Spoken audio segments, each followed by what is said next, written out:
if everything could ever be this real forever, if anything could ever be this good again, the only thing I'll ever ask of you, you've got to promise not to stop when I say when. She sang, breathe out, so I can breathe you in, hold you in. And now, I know you've always been out of your head, out of my head, I sang. Welcome along to the Guy and Harley podcast. My name is Harley Neville. And I'm Guy Pigden. You know who that was? Sounded like the Foo Fighters to me. It was the Foo Fighters, mate, which brings us to a very sad episode of Who's Dead This Week, which is, of course, Taylor Hawkins, the drummer from Foo Fighters. I was going to say Taylor Lautner, but that would probably greatly offend any Foo Fighters fans out there. Oh, is that the guy from Twilight? Yeah, I think so. So Taylor Hawkins, rest his soul, drummer from Foo Fighters, gone too soon, 50 years old. I'm hearing, it was in Bogota, Colombia, and I'm hearing that it was, he was having chest pains in his room, but that the Colombian police also said that it could be to do with drugs as well. So it could be a natural event or it could be a drugs event. We're not really sure yet, or I'm not sure yet. Yeah, I thought you were 100% going to use the quote, that bit where, I don't know if it's on that one or not, but where he's like, I don't want to ever die. I don't want to ever die. I don't want to ever die. I thought that was 100% what you're going to use. Yeah. Well, that would make sense given my terrible sense of humour and disrespect for the dead. However, in this case, that is my favourite Foo Fighters song, Everlong. So that's the old one. No. That's not the didgeridoo one? I don't think so. Breathe out so I can breathe you in. Yeah, it is that one. Everlong. I think it's that one. I watched it yesterday and I don't remember the bit at the beginning, but it might be. It does it. It's not a didgeridoo. And they've got the something at the beginning. Dave Grohl's beating people up with his giant hand, and they're all dressed up. The video. Yeah, it's kind of like Evil Dead type vibe. It's got a real Evil Dead vibe to it. They're trapped in it's like Evil Dead meets Freddy Krueger. Well, also what's crazy is that they've just released a movie, a horror movie. The Foo Fighters have, you mean? Yeah, which is now available on... Well, he acted in it. And he acted in it. So it's going to break a lot of hearts. It's just come out on Netflix. And allegedly, he was the best actor as well of the Foo Fighters. Yeah. So, He looked like quite a stunning lady in the Everlong music video. He looked like a beautiful woman. He did look like quite a beautiful woman in the Everlong music video. So, rest his soul. Rest in peace, Taylor Hawkins. I don't have any off-color jokes for him for this one. Although it is interesting that the drummer from Nirvana started a new band because the lead singer died. He became the lead singer in the new band, and then his drummer died. It's interesting. It's unfortunate. It is unfortunate. It's the irony of the world at work right there. So, welcome to the show. We are back. It's I'm sure heaps has changed since last week. How are we sounding on the live stream, people? Are we all good? You let us know if we're not sounding very good. So what's been going on with you, Guy? This new setup, we're still rocking at this new setup here, still ironing out a few kinks, but I am loving it, apart from having to wear headphones. That's maybe you have to wear headphones mainly to hear things like this. When God comes in, or if we were saying R.I.P. to Taylor Hawkins, we might bring this in. Oh, no, not that one. That's not bad. I mean, that's fine. He had a heart attack. Yes, maybe it's inappropriate. But I was going to say more like this one. Because he's a drummer.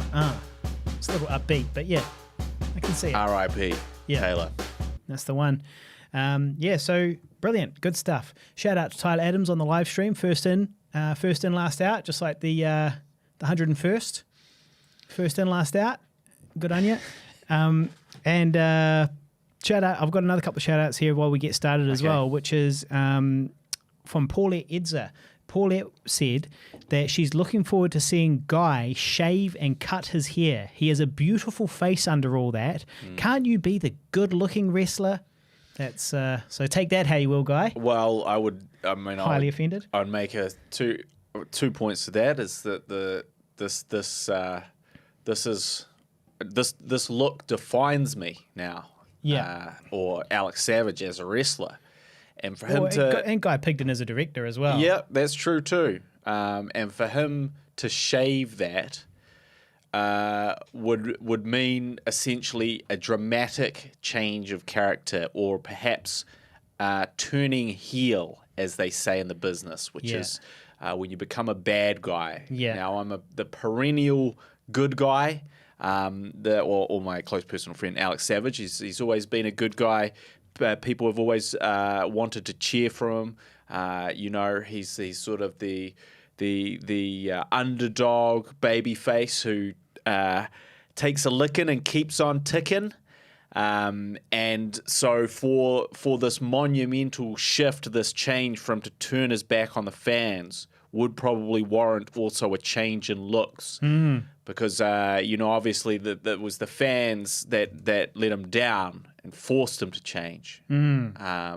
So whenever that happens, that's probably when that will happen. Or just to be honest, like I've also sort of figured out that... Is that on the cards? Not at any time soon. Right. But I've also figured out that to over brother is a good guy.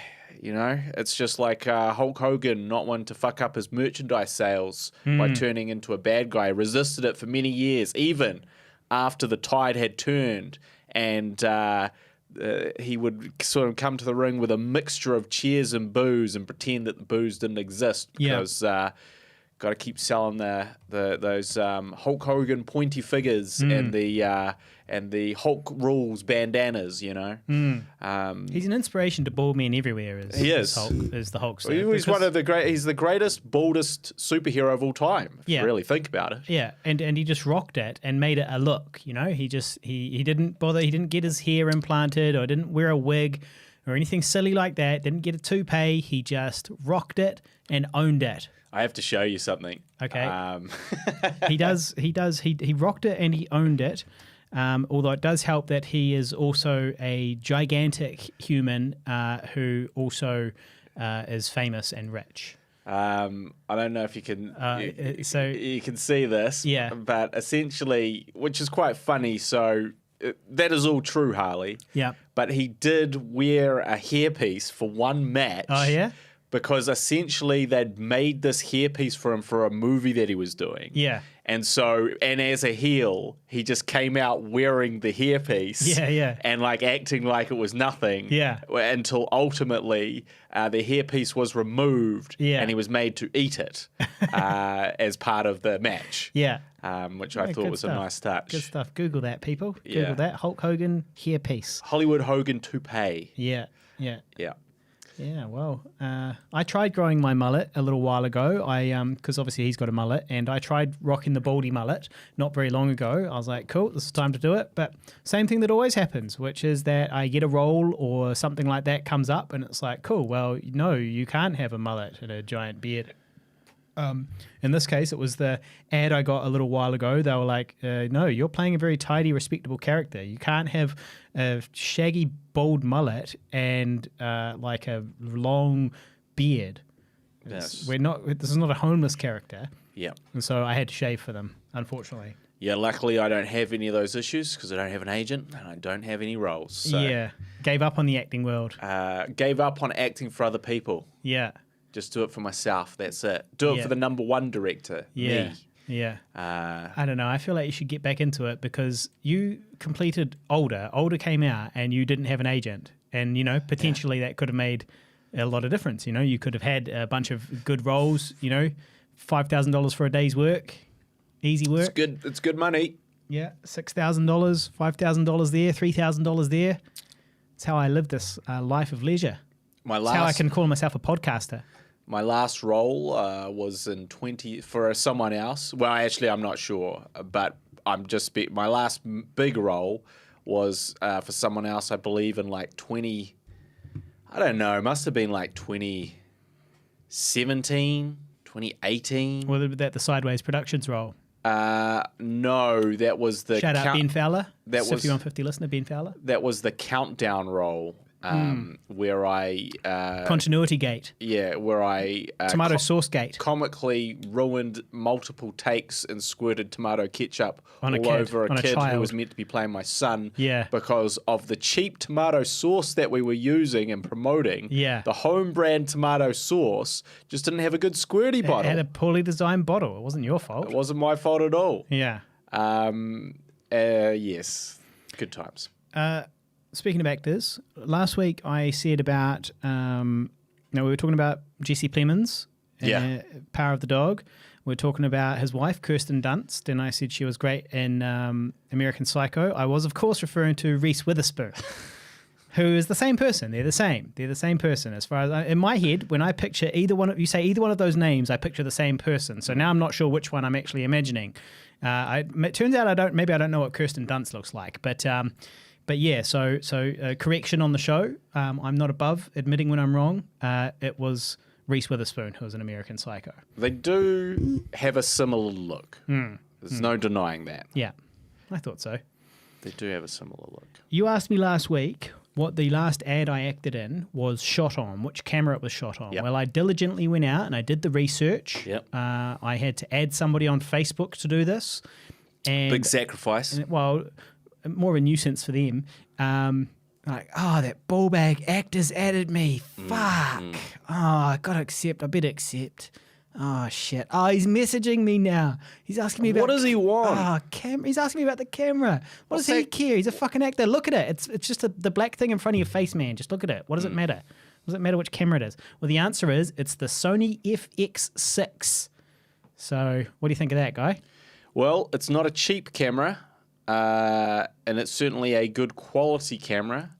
It is from the new Sony FX line, which features the FX6 and the FX9, which features the color science coming from the Sony Venice cameras, which is the favorite camera of which the color grader that we occasionally work with, Alana Cotton, the super successful color grader, who also color graded the Illuminati, not the Illuminati, the Luminaries. So she color graded the Luminaries, but she kind of color grades like almost all the big TVs and movies that come through New Zealand, including older, of course, which was not shot on any of the Sony cameras. It was before they existed. But anyway, the FX6 comes from that line of camera, and it's certainly one of the best Sony cameras in the mid-tier of Sony cameras. So, well, this was a mid-tier ad, it was a low-budget ad, sort of done by a local company for a local product. So I guess that all makes sense. And what's worse? What's better, that or the Aria mirror? The Aria mirror basically takes a gigantic dump on the Sony FX6. Yeah. Well, because in terms of quality, the previous ad was on that, and also as was Dubai, the short film that I produced in January. And Dubai, the short film, is looking pretty great. I've seen the cut of it. We've got picture lock almost. Basically, we've got duration lock, but he's going to get some drone shots and insert them in place of the stock drone shots he currently has. So we're doing some pickups. We'll be getting Right Wing Richard, 5150 listener. We'll be getting him back and paying him I would love it. A very small percentage of what he deserves. Yep. For these pickups, and we're going to be shooting that sometime soon. But it's looking really good. I think it has a lot of potential to do quite well in the festivals, and I think people might quite like it. And I think it's cool that it's it's set in New Zealand, but it's all in Mandarin. And so I think it has a lot of potential to actually do all right. So we'll see. And so that's been sent away to all the post-production people, the best post-production people. So it's exciting to see that progressing. Well, I thought what was quite interesting to me, mind-boggling I might even say, is that essentially the Aria mirror is the camera that is used to film all the student final films that are part of the, I can't remember if it's AUT or but basically one of the sort of film school UOA. Yeah, like one of these ones. Essentially, every film is finished on this film. So they have this kind of kit. On this camera, you mean? This Aria mirror kit, which is the camera plus these very expensive lenses. And that's essentially what every film gets to be shot on. Which, on the one hand, is amazing because that was, once upon a time, the camera now is probably worth about $30,000. But once upon a time, it was worth over $100,000. Dang. And with the lens kit, it's probably worth, sort of upward, close to that $100,000 mark. Maybe not quite, but it's getting up there, right? Now, in the hands of a professional, this can make true magic. This is a camera that has shot, Hollywood feature films on. But in the hands of someone that's never made a short film before and a crew that has also potentially never made a short film before, it's an incredible waste of resources. And so to me, it's kind of mind-boggling because we, as in you and I, Harley, collectively, even now, well, maybe not quite now, but like our feature films were not shot on an Aria mirror, and nor did we have the resources or budget to. So we were given $250,000 by the Film Commission to make a feature film. And that budget could not afford us an Aria mirror. Yeah. But these dipshit students who've never made a film in their life before rock on and go, hey, what's this? Aria mirror, is that good? Yeah, let's give it a go, eh? Hey, let's point it in that direction. Turn on all the house lights. Let's go. Well, we're making movies. That's technology advancing, my friend. Although in this particular case, the film I was working on didn't have access to the Aria. Well, there you go. Not through uni. He had to hire it or something. No.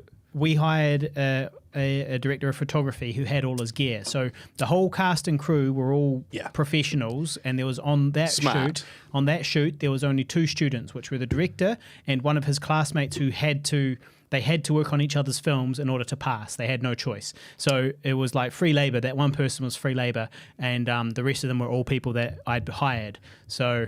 And also, that's why he came to me, man. That's why he came to me. That's the thing. The greatest advice you could ever give to someone like that, a first-time filmmaker, is to surround yourself with non-first-time filmmakers. So surround yourself with an experienced producer who knows what he's doing, who's produced a whole bunch of other things, and has been in the game for years. And do the same with your crew, because essentially what gives you that shitty student film look is the inexperience. And so... correct me if I'm wrong, Harley, but a lot of maybe some of the other students wouldn't have been crewing up with the team. Yeah, well, right? I'm not really sure because I wasn't associated with any of those other films. Yeah, but I did hear that the director, because he had to work on the other film as well, that the same camera team worked on both films. Okay. Even though they weren't students, I guess maybe the other team had a budget as well. I'm not sure because I had heard that director of photography would normally be getting several $1,000s per day with his gear. Yeah. And I can tell you he was not getting several $1,000s per day on this particular shoot. But maybe, so he was working on the other one as well. So probably they'll both look quite nice. It'll be interesting to see which one's better. Well, that's also the other thing about hiring experienced crew is you go, oh man, I could never afford your rate. Yeah. And you could never afford their rate if you're looking to lock them down for 3 or 4 weeks.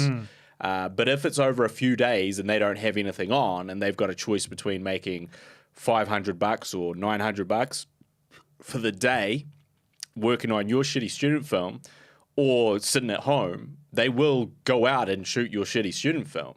And then that's a big win for you. But you just have to get them at the right time when they're not tied up on a big project and they do, but it's either side of when your shoot schedule is.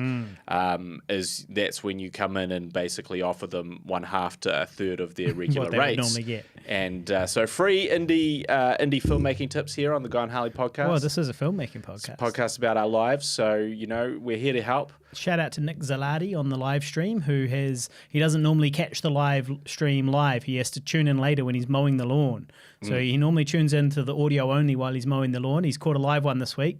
So shout out to Nick. Bloody good on you, mate. I've been chatting to him a little bit about the war, about Tesla, about Priuses and their flux capacitors or whatever they called that. There's the bit that keeps on getting stolen from Priuses. Batteries. So some part of the battery. Yeah, but it's called like a flux capacitor, something like that. But it's a word that sounds like angry. There's a word that means angry that is similar to the word that is what's in the Prius.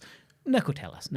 We've been lucky in that craze hasn't really caught on here yet. The stealing of them. Yeah, or our catalytic converter. That's the one. Catalytic, and it's very similar to Priuses, it's similar to catatonic. Priuses, meaning very angry. Are older. Right? Catatonic means not speaking and just in a zombie-like state. Okay. Okay. But he's just finished mowing the lawns. That's why he's listening. He started and then he finished mowing the lawn. And he's like, shit, I'm here now. Yeah. But yeah, we're lucky that craze hasn't taken off. But I did have kind of a funny incident with my Prius the other day where I went to renew my registration. I got something in the email and it was like, renew your registration. I was like, yeah, I'll get to that. And then I was like, I'm about to drive around the place and I don't want to get a big fine. So I'll renew my registration now. And then it was like, oh, sorry, error. You can't renew your registration because your warrant is out of date. And I was like, what the fuck? Warrant's not out of date. Yeah. I checked my warrant.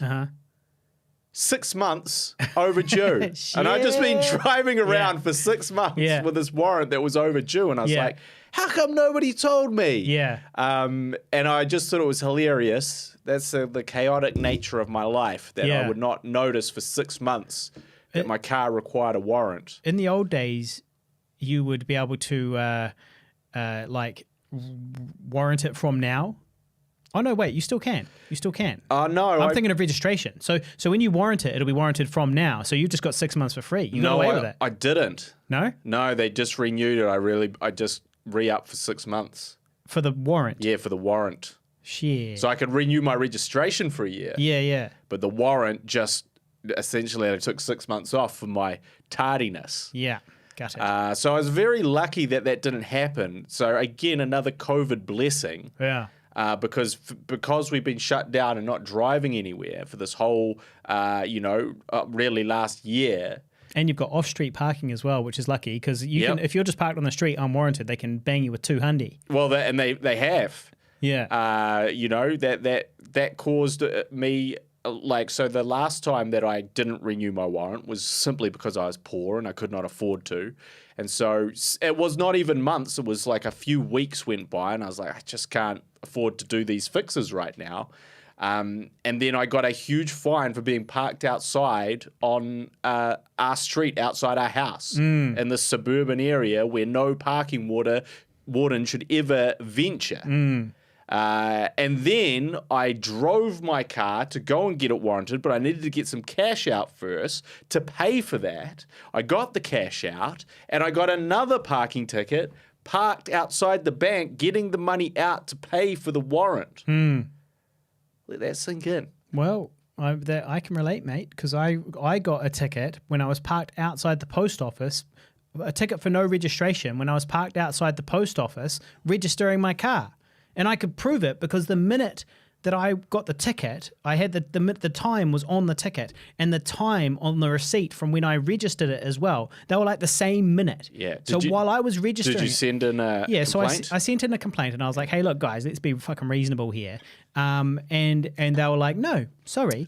But luckily, I had complained in two separate ways, and that's the tip for life, guys. Never stop complaining, and complain in as many creative ways as you can. Because I emailed a complaint via email. It must have been email. I did one via email and one via call, say, or something like that. I did two separate ones, and one of them was like no. And then I was like, fuck you guys. And then a couple of days later, I got a letter being like, congratulations, you don't have to worry about that. We'll let you off this time. But it was from the other complaint I'd done. So, yeah. Always complain to multiple places and being annoying as possible. The squeaky wheel gets the oil.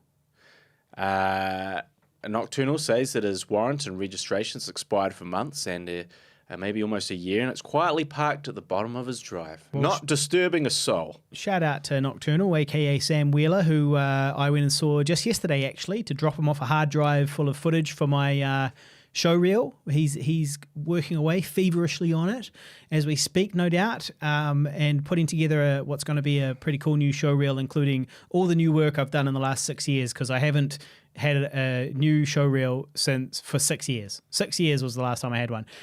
So it was nice to see him. Went out, saw him in person. Didn't work. My hard drive situation, because of my time machine hard drive situation. Oh, no. I'm not sure. I mean, I thought I had like fixed it and set it up so it was all good, and I dropped the files onto it, but it wouldn't show up on his computer. So it was a complete waste of time. And he lives a long way away from here. Now, when you were driving out to his house, were you like, at a certain point, maybe say midway through the drive, you're like, wow, this is really far away. Yeah. This is further away than even I thought when I remembered how far away this was. Yeah. That's how far away he is. Yeah. He lives like a really long, like there's a motorway bit and then there's a bit after the motorway. Then there's a bunch of twisting and turning roads. And then the place that he's his driveway's got this real steep drive. Yeah, I bottomed out on it. Yeah, that seems almost impossible not to bottom out on. I had to kick She Who Shall Be Named out of the car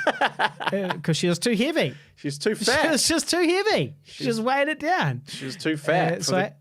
I couldn't have that. But in my case, I didn't actually mind about the journey, because I was like, well, shit, I need to get out of Auckland, and this is a good chance for us to go on a wee road trip. It's not a bad drive. We went out and went for a wander and explored this small part of New Zealand that I'd never seen before. So shout out to Sam, and also shout out to Jason P. Diddy Combs, because I haven't heard from him for a while. So, shout out to Diddy. Hopefully he's all good out there. Keep him busy with what he's doing. And Nick Zalati said that with the catalytic converter, it minimizes emissions, so that's very important. And that it contains a whole bunch of precious metals like gold and palladium and unobtainium. And it's an easy $1,000 if you've got a hacksaw. So I'm going to hacksaw your one while you're asleep tonight. I'm going to go into the driveway and hacksaw your one. I wouldn't, even though you've had this conversation on the podcast. Yeah. I still wouldn't suspect you of the person to do it. I know. Imagine if it did happen tonight, and I'd be like, I don't know, bro. I'd be like, that's a weird coincidence. I'd be like, yeah, we were just talking about it on the podcast. So you were joking about it. That's crazy. That's weird. That's just one of those things, I guess. Yeah. But it is actually not a bad drive. I actually like driving out that way. I just maybe not every day. No. Well, I will open up my new favorite segment, War Cry, because of course the war is raging in Europe. The Russians have invaded Ukraine, and I'm following it all very closely, but not via the mainstream news. People have always said, the mainstream news, the fake news, and you understand the concept that the news is this dumbed down thing for, the lowest common denominator. It's kind of, it's the news is simplified in such a way. They paint in broad strokes. Exactly. And that's okay, because, it does need to reach a lot of people. So you sort of get it. But I really thought that when the largest war in Europe since World War II kicked off, that it would be really like a minute-by-minute type updates, like they'll be like, this is exactly where the front lines are. We know this because we've sent over our Fox News drone. Our Fox News drone is hovering above the battlefield and, getting a lot of people killed by pointing out where people are and stuff like that. I really thought it was going to be like that. But actually, so far, that's not really been the case. And the news is, you look at the news, it's kind of like, do you even have any idea who's winning or losing this war, Guy? Have you heard, anything? Well, yes. No. What we want to know where Clark Gayford is. Okay, that's what the news. That's what the news wants to know. Clark Gayford is the Prime Minister's cuckolded husband. His name is actually Gay Clarkford, but and he has been conspicuous by his absence And apparently He's in rehab, or he's at home in jail, or he's at home changing diapers because he's a stay-at-home dad. Exactly, he's a stay-at-home dad, and there's a freaking global pandemic. But we want to know where he is, and there's been a lot of conspiracy theories concocted about where he might be, and that's the burning question that we want the news to cover, not this war. But in terms of the war, all I know is that I read a headline recently that the Russian attack had shifted its focus from and I may get the name of this wrong, Kiev or somewhere like that. Begins with a K. Yeah, so the Russians Kiev. call it Kiev, Yep. but apparently the Ukrainians call it Kyiv. So you want to call it Kyiv in order to support the you're like a soldier. If you call it Kyiv, you're like a soldier on the front line, basically.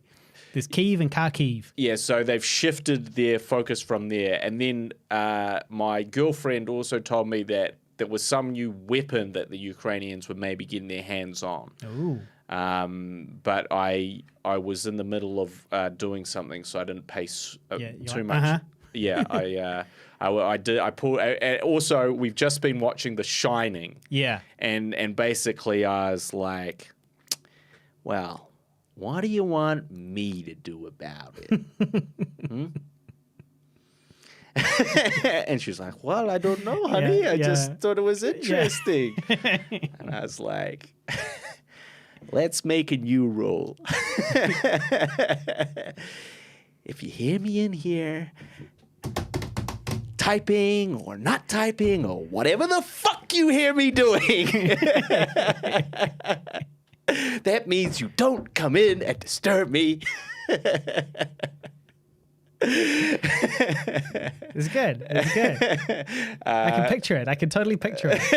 I can picture it. And and she's like, oh, okay. Cool. And I was like, good. Now, why don't you start by getting the fuck out of here? Hopefully, okay. Hopefully she knows where the axe is. We've got the prop the axe. Shining axe. The shining axe. So hopefully she knows where that is. Yeah. Yeah, well, so what I did notice is that, it's very difficult to find out what's going on if you're watching the mainstream media, and you kind of, I've got a reasonable idea of where the front lines are now in the Ukraine, but it's nothing to do with the what you see on telly. And so, yeah, I'm really keeping up with everything, but it's all via YouTube and, the internet and, people reporting from on the ground and that type of thing. Almost like those damn anti-vaxxers. Yeah? Well, that's where they're getting all their information from too. Yeah, true. I better be careful. I might end up doing my own research by mistake. But no, this is pretty good because it's got a lot of videos, from on the ground. So one of the YouTube channels I watch, for example, is called The Enforcer, and he does an update every day, a 2-hour live stream every day, sort of summarizing all of everything that's happened in the last 24 hours with videos and all that type of thing. And so is he based? He's an American. He's just right. And he's just pulling clips from what he finds and then kind of basically doing a war of the day, the war of the day. Yeah. It's like Tesla Daily, but it's War Daily. So it's the same like Tesla Daily is the same thing. This guy gets all the news from the last 24 hours and then kind of basically summarizes it for you. Well, the Enforcer's doing that. He's pretty good. He's a little bit biased towards the Ukrainians, so he's not very he's not unbiased. And sometimes he's annoying, and sometimes I feel like I know more about war than him, which is weird because he's the one running this big popular live stream. But yeah, anyway. So what's interesting though is that the Azov division, right, are the people that are holding Mariupol. So Mariupol is a port city that's been surrounded since the beginning of the war, and the city hasn't been taken yet, despite being sort of well behind enemy lines. But the thing about the Azov division is that they're Ukrainian Nazis. They're a Nazi outfit. They're a right-wing outfit who have been active since 2014 when all this began with Russia, and they're a militia. They started as a Nazi, a right-wing militia, and then they kind of expanded, and maybe now not everybody is a Nazi, but I think they're still generally pretty friendly towards the Nazis. And so these Nazi Ukrainians have been defending their homeland since 2014, and they're all fighting in Mariupol, and they're the main force defending this place that's been under siege for a month now. So it's really horrible in there. Like the city's getting bombed every day. Everything's really fucked up. And So things are sort of probably starting to look grim for them now. There's not very many supplies and that type of thing, but they are holding on. And every day that they hold on makes a big difference, because all of the resources and Russian men being allocated to containing the city and, crushing the pocket and making it smaller and smaller is a lot of resources. Not just that, though, and here's the main thing, is that it's a port city and it's got a big port. So the Russians really need this port in order to supply their troops, because they're having really bad supply issues at the moment. And so I never, so that's kind of the situation. You've got these Nazi Ukrainians fighting against the Russians for this very important city. Who are the good guys? Exactly. The Nazis are the good guys. I never thought I'd say this, but I'm rooting for the Nazis. You're a Nazi sympathizer. I'm a Nazi sympathizer. Yeah. I'm rooting for the Nazis. Who would have thought? You want the Nazis to win. Yeah. Here I am on the show, just openly pro-Nazi. But no, the good thing is that, with the exceptions of civilians killed in the crossfire, because there are lots of civilians dying. That's the thing about war, is you think that it's going to be, the casualties are all going to be mostly military. But in every war, there's always more civilian casualties than military casualties. And so, but the good thing about the fighting in Mariupol is that, in terms of the combatants, no matter who dies, it's a good thing. Because it's basically just either losing Russian invaders or Nazis. It's a win-win. So this is a win-win here. So yeah, I just thought that was kind of interesting. And I thought it was really interesting that we didn't hear more about it, because it's kind of like, okay, so you've got this is the main defensive force in this city, this really important city, and they're Nazis and nobody's talking about it. And especially given that Putin went there to denazify the Ukraine. It was one of his propaganda goals for it all. Right. So it's kind of, I just really thought we'd hear more about it. But maybe that's the algorithm at work, and maybe that's the Western media at work, where they're like, yeah, let's not shine too much light on the fact that these heroes holding the city of Mariupol are Nazis. Let's not mention it. Just like the underreporting of deaths of fully vaccinated people from COVID. Yeah. Hey, it's the same thing. It's the same thing. War and being an anti-vaxxer. Well, I guess what's interesting about that is, why are there a whole bunch of Nazis in the Ukraine? Well, I guess every nation has its right-wing, Sure. people. Like America obviously has a big right-wing militia movement as well. Yeah. And so a lot of places have it. And I guess in the Ukraine as well, you've got to remember that the Ukraine was taken over by the Nazis in World War II, and then there was a lot of collaborators who worked with the Nazis, and there was a lot of Ukrainian, murderous Ukrainian militias that were on the side of the Nazis, that were doing pogroms and killing the Jews and doing all sorts of Nazi stuff. I think they were called I might be getting mixed up with another place, but I think they were from the Ukraine. The Ustasi or the Ustasha or something like that, something like that. And also, I read some pretty nasty stories about what the Ukrainians were doing to the Russians in World War II. These were anecdotal stuff, I guess. But I remember one story was there was a guy, I think it was in Warsaw, and so it was in Poland, and there was Ukrainians fighting in Poland for the Nazis, and there was they had done all sorts of horrible things, and then they had there was a guy who was on guard duty, a resistance member from the Polish uprising. So he was a Polish civilian who was now part of the resistance. And the city of Warsaw was being destroyed, and it was a really horrific moment. And there was a dead or really wounded woman somewhere lying around, and these Ukrainian guys were in the Ukrainian uniforms, got her and dragged her away somewhere, and she was dead, and began to rape her corpse. And then, so this guy who was not meant to shoot, because if he shot, he would let people know where he was and where their position was, he shot anyway, and he killed one of these nasty, Ukrainian militia dudes. So, and then the others ran away. So it's a hell of a way to go, though. Having sex with a corpse and you get shot in the head. Hell of a way to go. War is hell, people. War is hell. War never changes. So, but yeah, so I guess the point is that it's a convoluted history in a difficult place, so there's people from all different political leanings all over the place, I guess there. Although at the moment they seem quite united in their hatred for Russia. So, But I was going to shout out to our American listeners, and because obviously there's things that can do to support the Ukraine, and I was thinking that if every American could just donate, just one of their semi-automatic machine guns, then that would be 400 million semi-automatic machine guns for the Ukrainian cause, And it's better hope it don't get intercepted though. Well, it's true. And if the Russians get them, that would be a shame. One plane, 400 million semi-automatic machine guns from every American. It's difficult for like NATO to provide offensive weapons. They can provide defensive weapons, but it's more difficult for them to provide offensive weapons to the Ukrainians. But I'm pretty sure that individual Americans can do what they want. Well, I thought NATO were like, they're not actually part of us, so see ya. They're giving lots of different nations are giving weapons, but they're sort of defensive weapons. So anti-tank weapons are considered defensive for some reason, but aircraft are considered offensive. I see.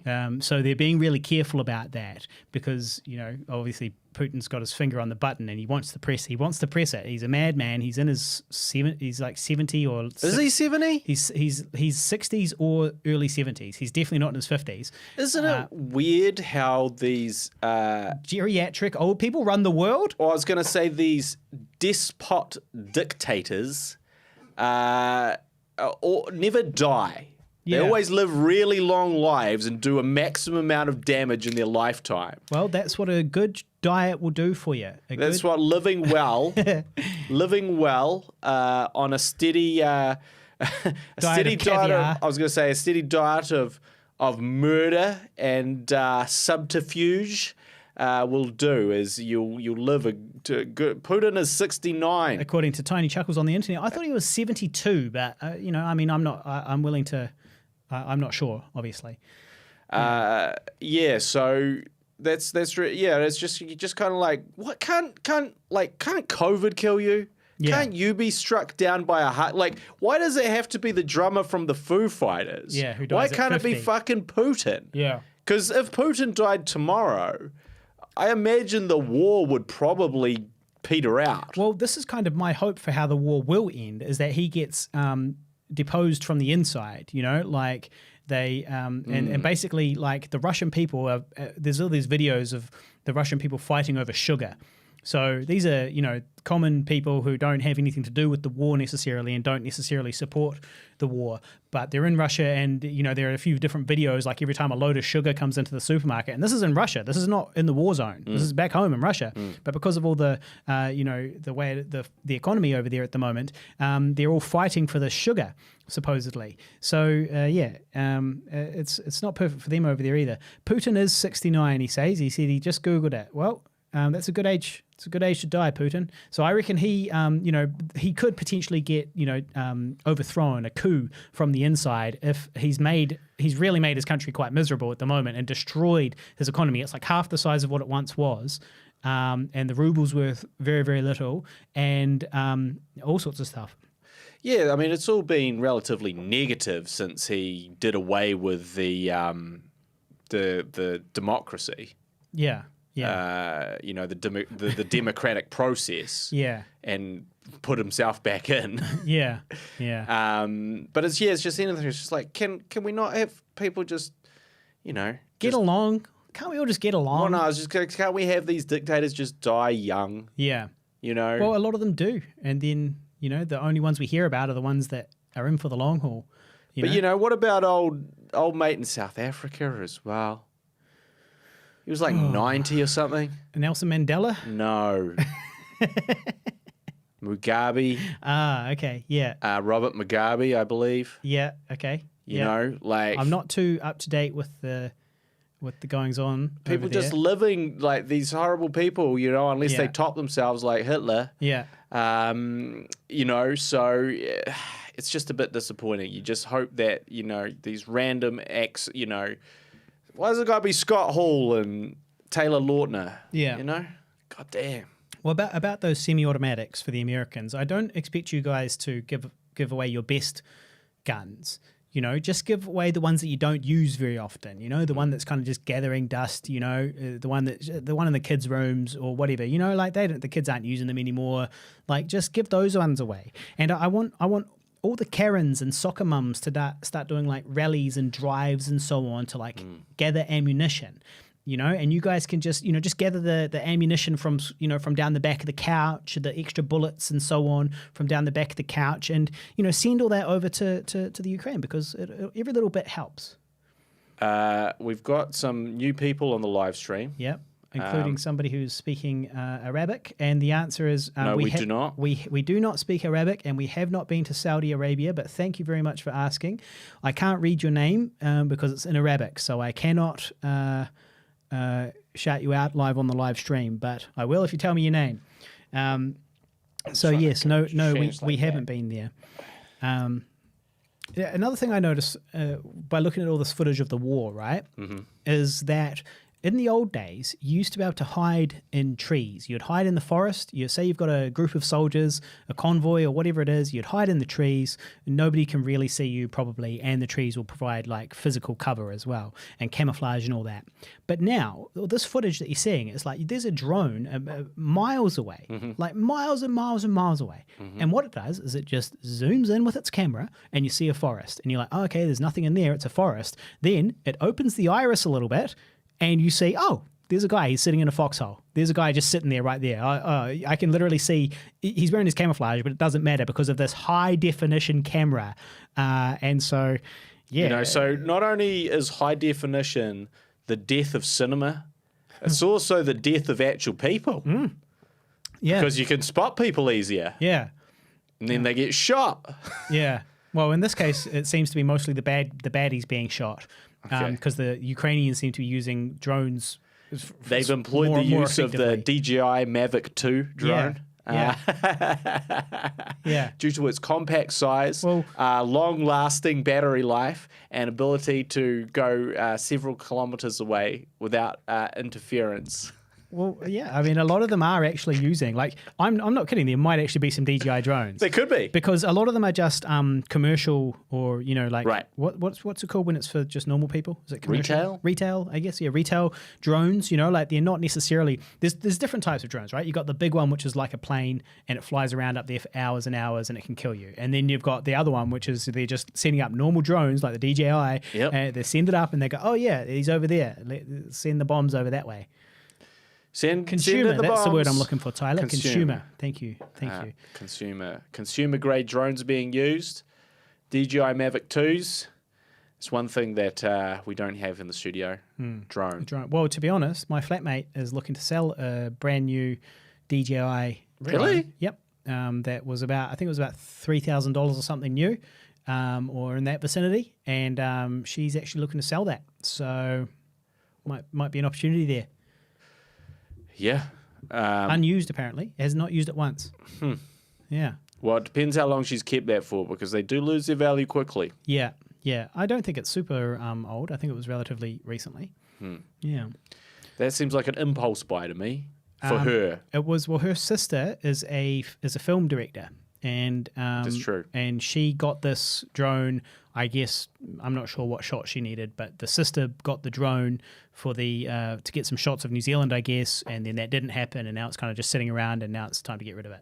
Well, so there's the big problem with drones these days. There's two big problems. The first problem with drones is that everyone throws in a drone shot now. Yeah. We've got to have a drone shot. Yeah. And to the point where it's no longer special. It's not, and if anything, it's become cliche. And as soon as something becomes cliche, it's sort of like, well, so what's the point in it now? Like, let's just not do that anymore. I don't know. I think it's still pretty good for things like amateurs. Like a good. Oh, I guess we just talked about Dubai having a drone shot. Yeah.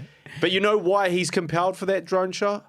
Because he's seen a million drone shots. But it's also quite a good way to end or begin a movie. Like at the end of the movie, you've got the shot, and then you pull back to reveal the city or whatever it is, and it's a shot that it does look nice. So, well, look, that's the thing. I'm part of the problem. I did that. I fell into the cliche with older.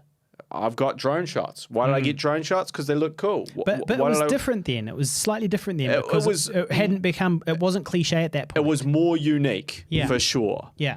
It was more unique. Tyler says that he's got himself a new drone, a DJI Mini 2. Haven't used it yet. but he wants to use it for photo scanning, which is a more unique way to use the drone, which is essentially, I believe, for essentially getting pictures for his like 3D or CGI work. Well, what do you mean? What are you going to do? So essentially, photo scanning. Yeah. So you've got it hovering above the desk here.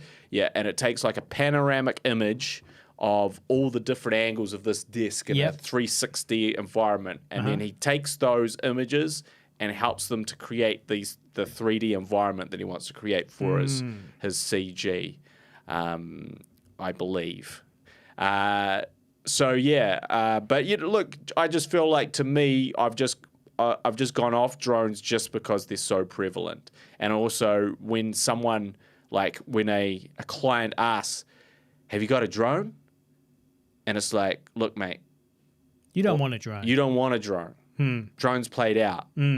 Drones are done. We're done with drones here." And they go, "Thank you. We're going to hire someone with a drone." These are not the drones you're looking for. So also the other big problem with drones is that actually technically you need a license to fly them over here. Yeah. And that actually, so a drone is sort of like $1,000+ generally speaking. Depends for a new one. Let's just say for a new one, for a new good one. It's $1,000+. But you've also got to get this fucking dumb certificate that basically says you can fly a drone. Yeah. To be and don't get me wrong, you will often get away with not having that. Obviously, the drone police aren't going to come around and ping you unless you have probably a serious mishap with your drone. But there's just way more restrictions around where you can fly your drones. Point in question, you definitely cannot fly your drones where we flew them in Older. Yeah. But we didn't know that at the time. The restrictions were different we didn't back know, then. officer. The restrictions were different back then. Okay? This is your fault for not telling us more about the restrictions. But so you then have to drop another $1,000 or so if you want to getting qualified. Yeah, if you want to be by the books. Yeah. Suddenly that's which you do if you want to make money. Yeah, so and suddenly you're also not allowed there are certain areas where you're not allowed to.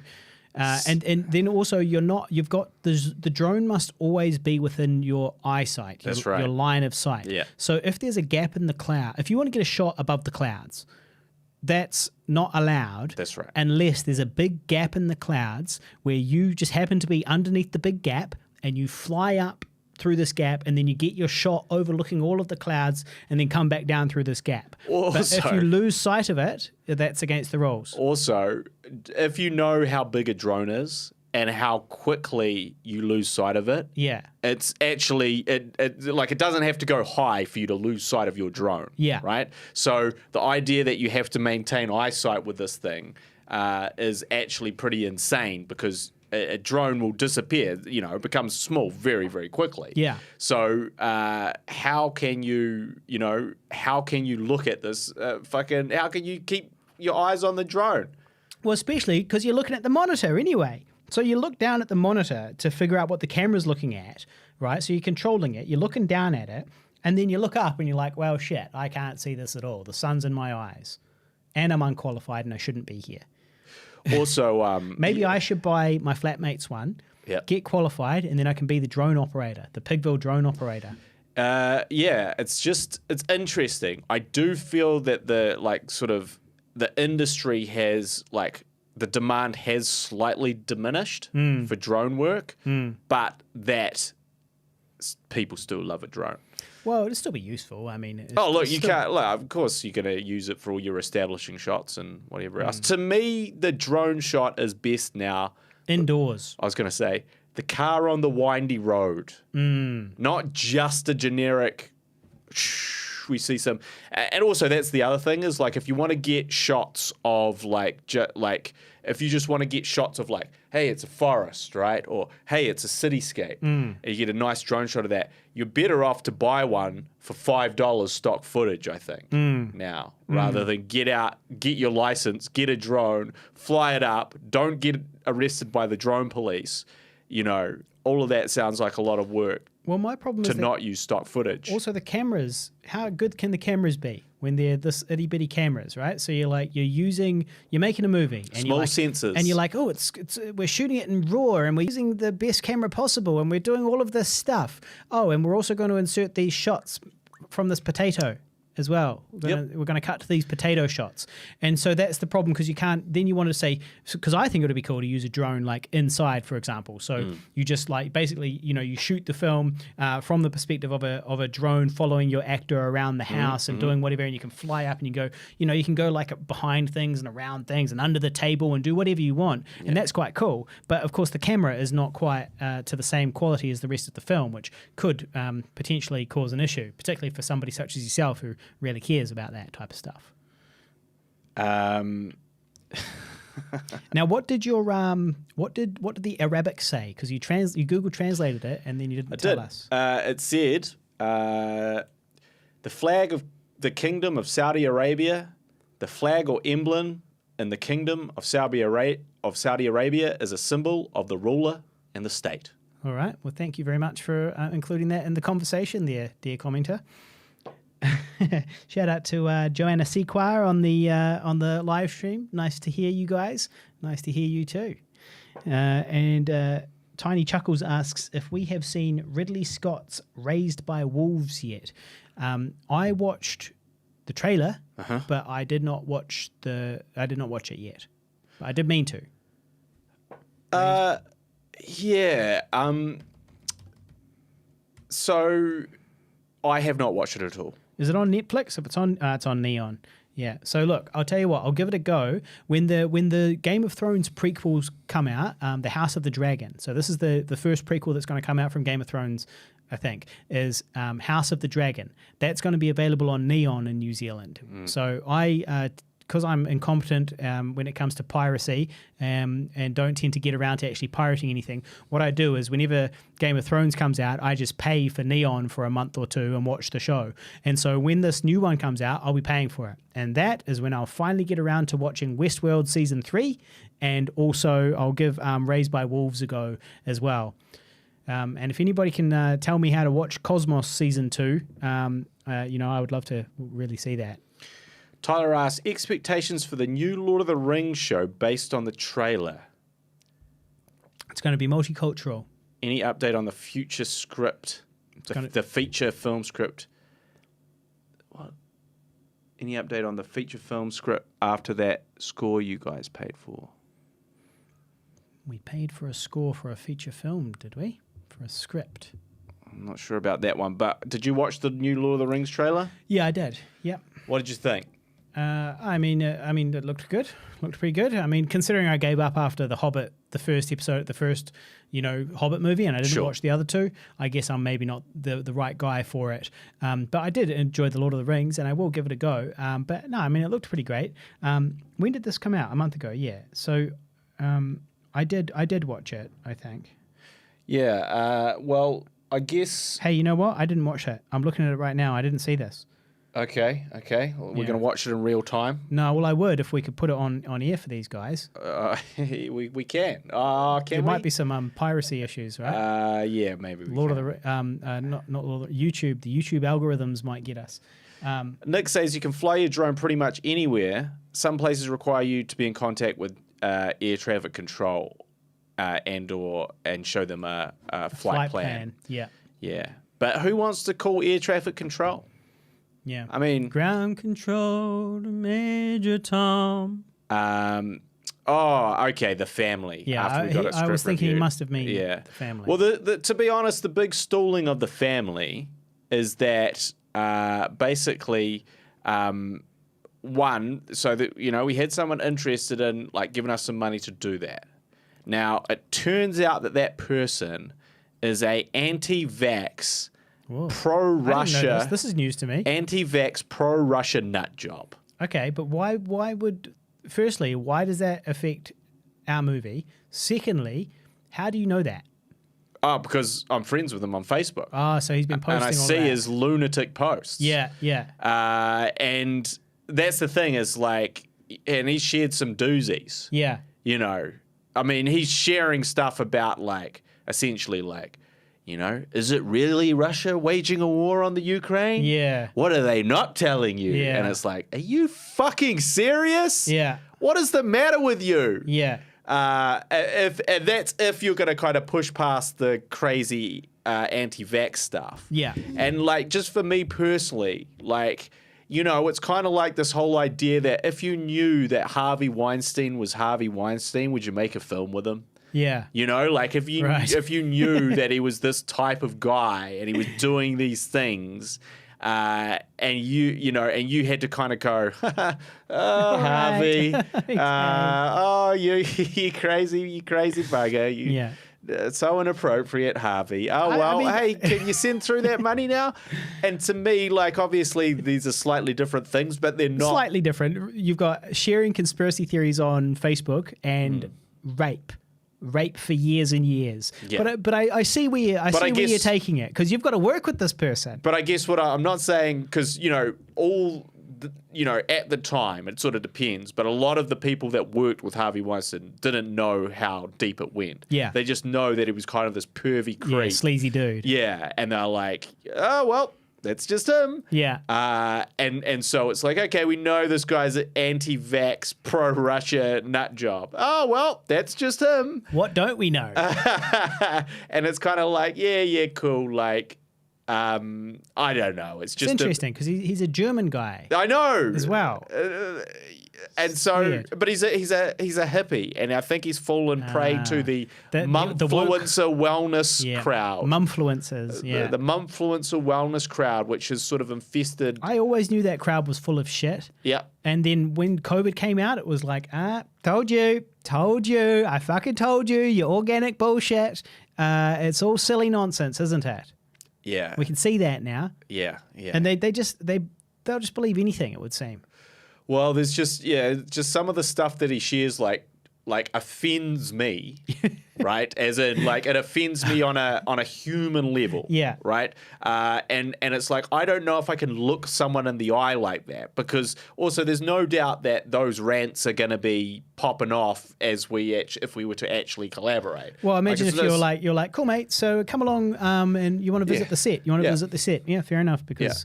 Could you wear a mask, please? Because you're wearing, can you wear a mask? I assume you're vaccinated. I assume you're vaccinated. Obviously, everyone on set is vaccinated, just to be safe. On account of the global pandemic, which has killed a lot of people, I assume you're going to get vaccinated. We don't want to get anyone sick, and if anyone does get sick, we want them to get the least sick possible. Yeah.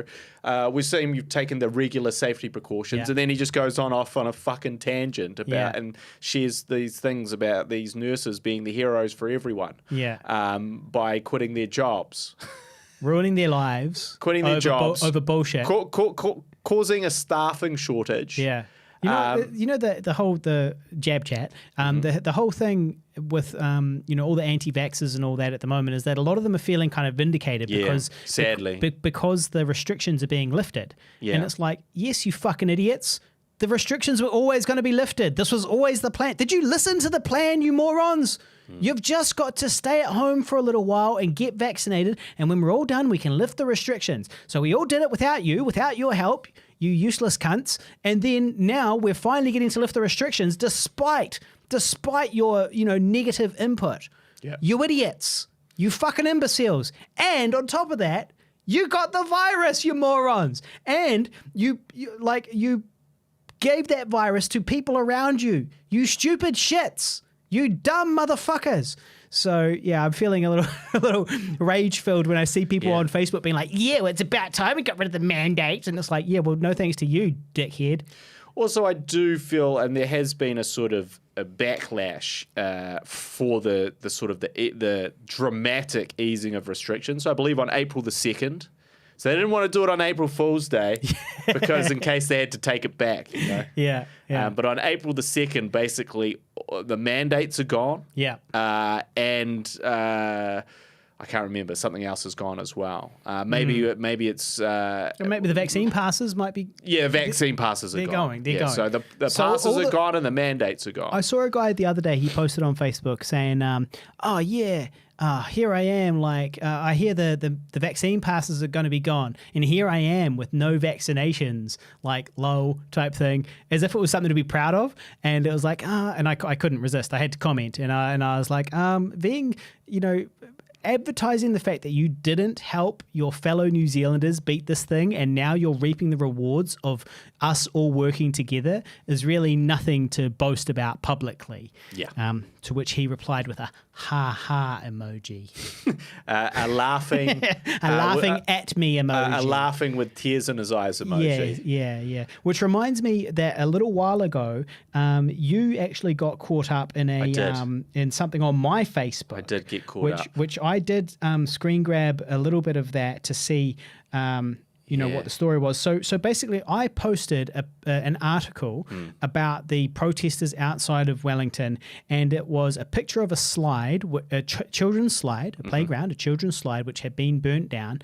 And I said, and it was like, finally a resolution, because this article attached to the picture of the slide was about how they'd all gone being home. disbanded, being dispersed, exactly. And so I was like, okay, cool, finally a resolution. And I think that was all I said. I think I just said finally a resolution. And then one of my friends commented. Now this was a friend that I've known her for I guess more than 10 years. It's time to unknow her. Well, continue. We had a brief romantic liaison, and I think she never forgave me. She never liked me. To be honest, I think she was never that into me. I think she was just never really that into me. Even back then, I think she was like, this guy's a dickhead. Hey, that's a good moment of self-reflection.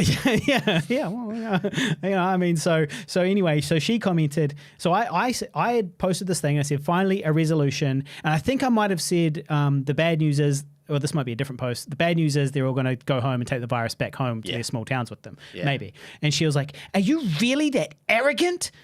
This is not a resolution. This is a cowardly attack by a piss-weak prime minister that needs the fucking boot. And COVID's all over New Zealand already, so pull your fucking head in.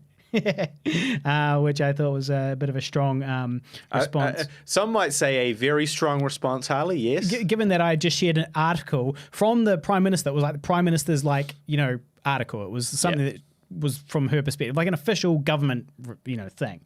But I can't remember what you said. I've got my screen grabs here, and unfortunately I see my screen grabs are not... didn't screen grab my response. I didn't screen grab your response, yeah. But yeah. My response was... yes, he shared an article, an extreme reaction. Yeah. Sort of something like that. Like, he's out of control. Yeah. Because my comments were all pretty reasonably level. Very mellow comments. Like my reply to far her. less, I would be way more fired up than you. Yeah.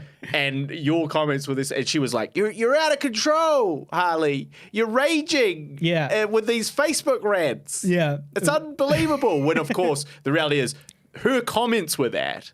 Your comments were these kind of short, very well-reasoned, mellow, quite neutral responses. Well, actually, here is one of the responses. Here is the response to that comment. I said, I'm actually very happy with how this government has responded. These protesters will be forever remembered by history as the people who stood in the way of our nation's response to a deadly global pandemic, one that was killing New Zealanders. The people who deliberately gathered from all parts of the country, unmasked and unwashed, and then dispersed back around the country. The self-centered super spreaders. Good riddance to them. And then she said, they're everyday Kiwis, and they're there because of the mandates given to us by our out-of-touch Prime Minister who doesn't have the balls to go and talk to them. And she says, I'm out of touch as well. And then she says, good riddance to you, bro. And then I was blocked and deleted. Deleted and blocked. Here we are, 10 years of Facebook friendship, a real-life connection, a romantic liaison, and now I'm being deleted over this. I'm being blocked over this. She also said that you needed to have sex again. Did she? Yeah. Well, maybe I couldn't see that because I've been blocked.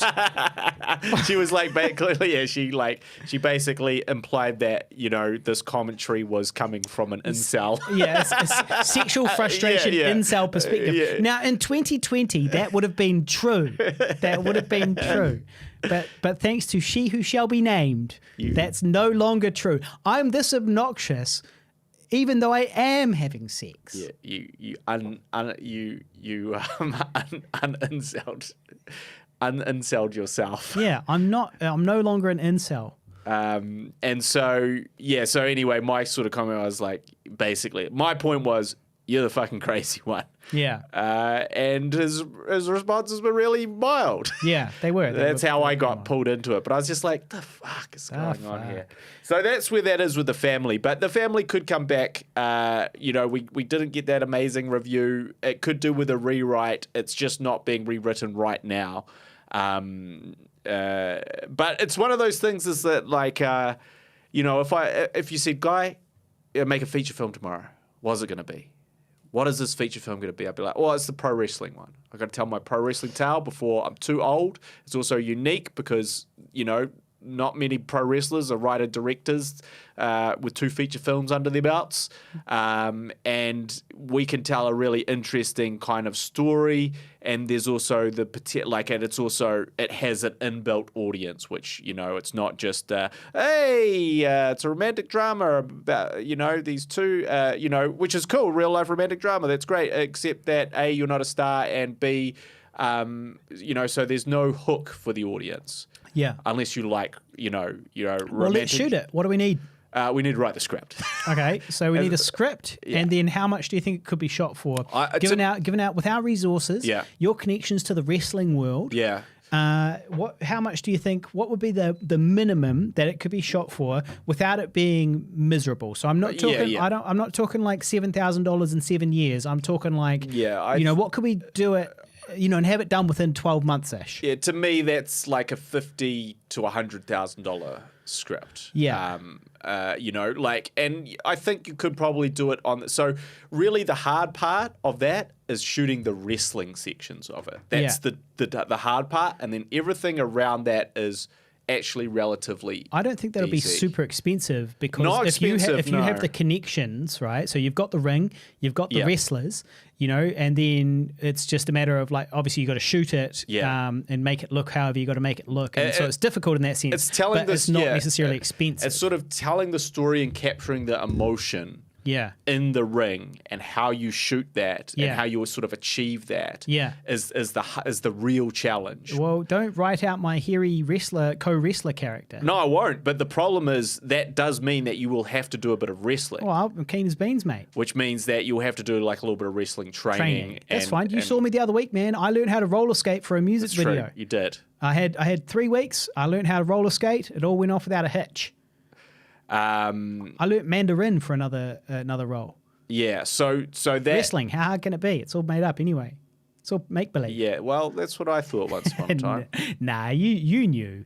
You knew. Obviously, when you watch the wrestling and you see people slam into each other and then smack on the ground, you know that even though it's not as dramatic as they're making it seem, it doesn't change the fact that you still had to throw yourself on the ground, and even just smacking into somebody else really hard is physically taxing. Yeah, I still don't think that I really understood anything until I actually did it. So I didn't understand the sort of the levels and layers to constructing a wrestling match and telling a story in the ring. Yeah. But I also didn't understand the physical toll required to do that, even though I thought I did. And it just seemed like when I as a super fan, to actually do it, I was like, okay, there's way more fucking to this than anyone is ever going to know unless you become a wrestler, which is good because I want to tell part of that story in this movie. But that's what I would do. And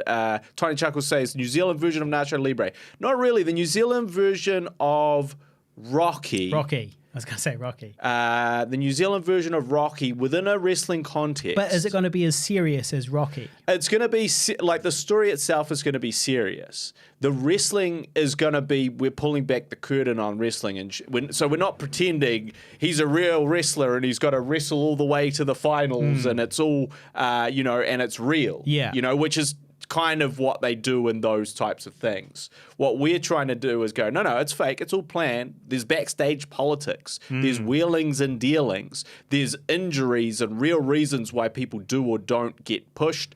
And there's sort of a lot going on behind the scenes. But ultimately, at the end of the day, the fans do decide who to root for, who to cheer for, who becomes their heroes. And in doing so, that gives even the down and outers the no-hopers a chance. Well, look, mate, I'm looking forward to it.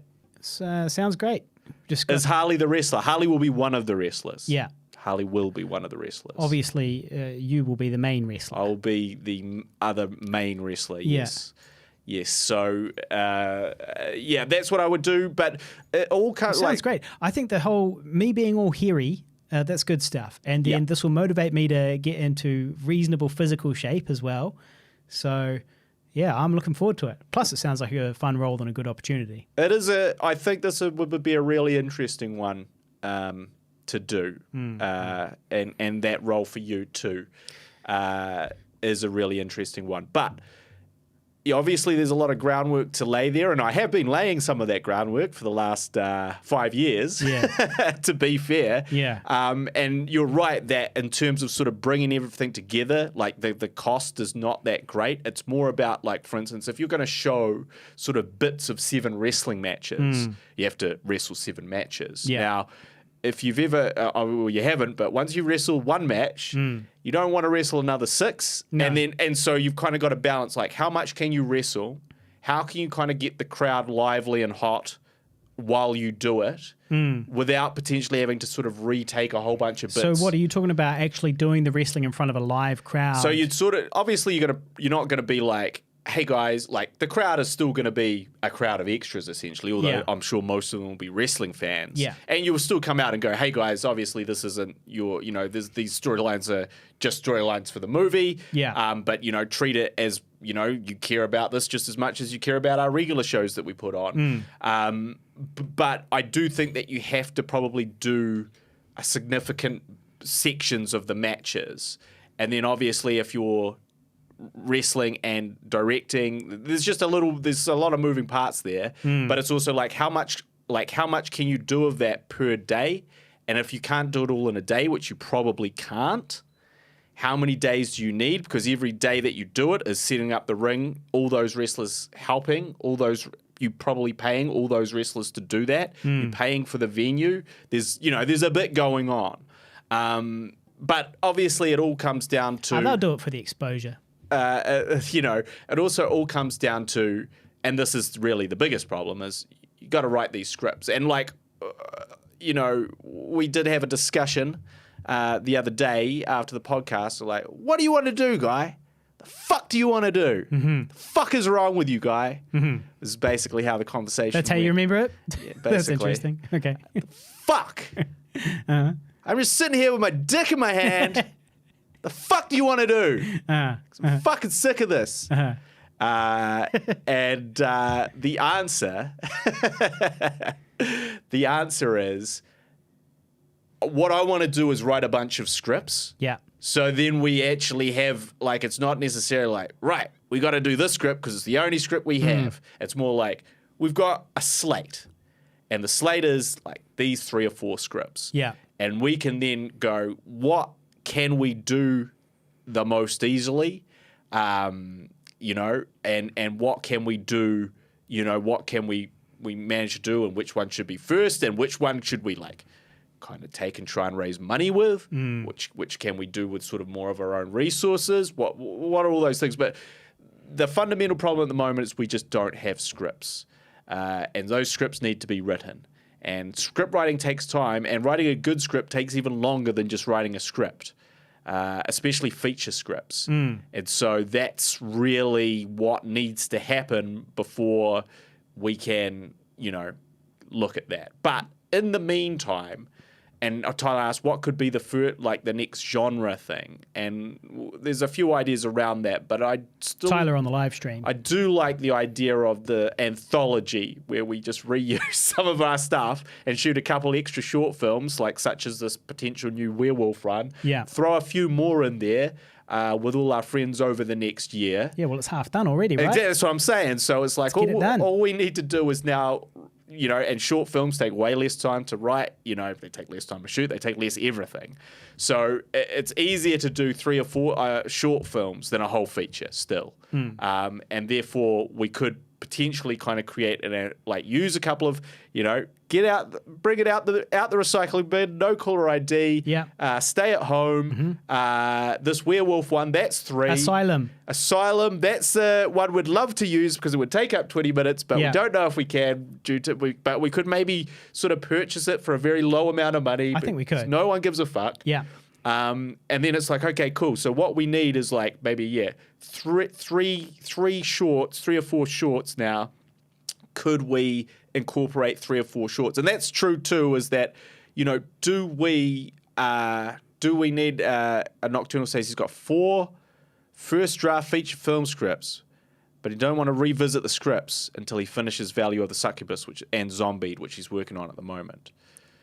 So I'm wondering, there's a scene in Zombied that I'm in where I'm giving a motivational speech to a group of zombies. Yeah. And I was thinking, well, I wonder if that would fit into my show reel that he's editing at the moment. Yeah, maybe a little snippet of that could go in there. Go.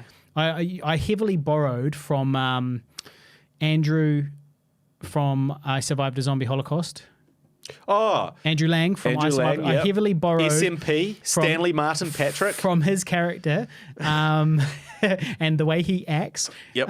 You stole his acting, essentially. I stole how he acts, yes. Which, for as actors, this is a great tip. That's what it is. If you're an actor, right, and you see a performance you really like, copy that. Yeah, steal it. Just steal basically that performance, but apply it. Because it's your face. Yeah, it's got your own spin on it because you're you, right? And this is also a tip for pro wrestlers, indie pro wrestlers out there, is that you essentially look at a match that you really love, and then you do that match, and you just swap out their moves for your moves, but the structure and everything is the same. Well, it's the same for acting. You see some acting you like, fucking just copy that acting in your thing. It's actually the same for writing as well. That was one of the tips I learned. That was one of the tips I learned. I think that's called plagiarism, Harley. Plagiarism at a course that I did though. Yeah. It was like, look, steal little things that you like. Not steal it word for word, but if you like a concept, take it and make it your own and do your own version of it because they did that too. Yes. There's no original ideas left. We've thought of them all, right? So when you see something that you like, it might just be maybe the whole thing is this long, but you only like this little bit here. Yeah. Take that little bit and build on it and make it your own. So it's the same concept. All this steal stuff and don't be ashamed because it'll evolve over time and develop your own flavor. Just don't steal it too closely. Shout out, by the way, on the live stream to Daniela, who's tuned in and says hello and asks how we are. We are good. Thank you very much. Shout out to Daniela. And Tiny Chuckles asks, what happened to Immy the Vegan? Well, it's still around, and actually it's available right now on Amazon Prime. It's available on Tubi. So if you go to Tubi, which is Tubi, is it .com or .tv nowadays? Do you know? It's Tubi TV. Tubi.tv. Go there and search for Immy the Vegan, which is not spelt the way you spelt it. It's IMMI is how you spell Immy. And so Immy the Vegan, IMMI, go check that out on Tubi, and it's actually free. It's free, but we still get paid, so that's awesome. And I will post as well on the Facebook page, facebook.com/Guy and Harley, if you want to check out our Facebook page and keep up with what we're doing there as well. But we do have some interesting news about Immy the Vegan, which is that it's probably going to be playing on Freeview TV in New Zealand in April. And once we've got a confirmed date for that, we'll let you know. It might be April 3rd, and it's going to be playing on, I think it might be channel 200. We'll let you guys know. We'll post a link and keep you posted. But the basically, 199th best channel, in case you're wondering. Yeah. So it is going to be playing, though, Freeview nationwide in New Zealand next month. So that's exciting and that's interesting and that's cool. So that's the update on Immy the Vegan. And if you guys can't wait that long, then go and check it out on Tubi. So the thing is, if you watch it on Freeview, that's good. We're happy for you. We don't get anything out of it. But if you watch it on Tubi or Amazon Prime, we actually get paid. And that makes a big difference. When it all adds up is what I'm saying. Big difference. I don't think it's a big difference, but it all adds up. Does add up. Yeah. Does add up. And so, yes. And then Nocturnal also quotes my rant where I'm motivating the zombies. Let's eat some fucking brains! Which is one of my lines in that. I like it. Yeah. It's good stuff. I like it. Mm-hmm.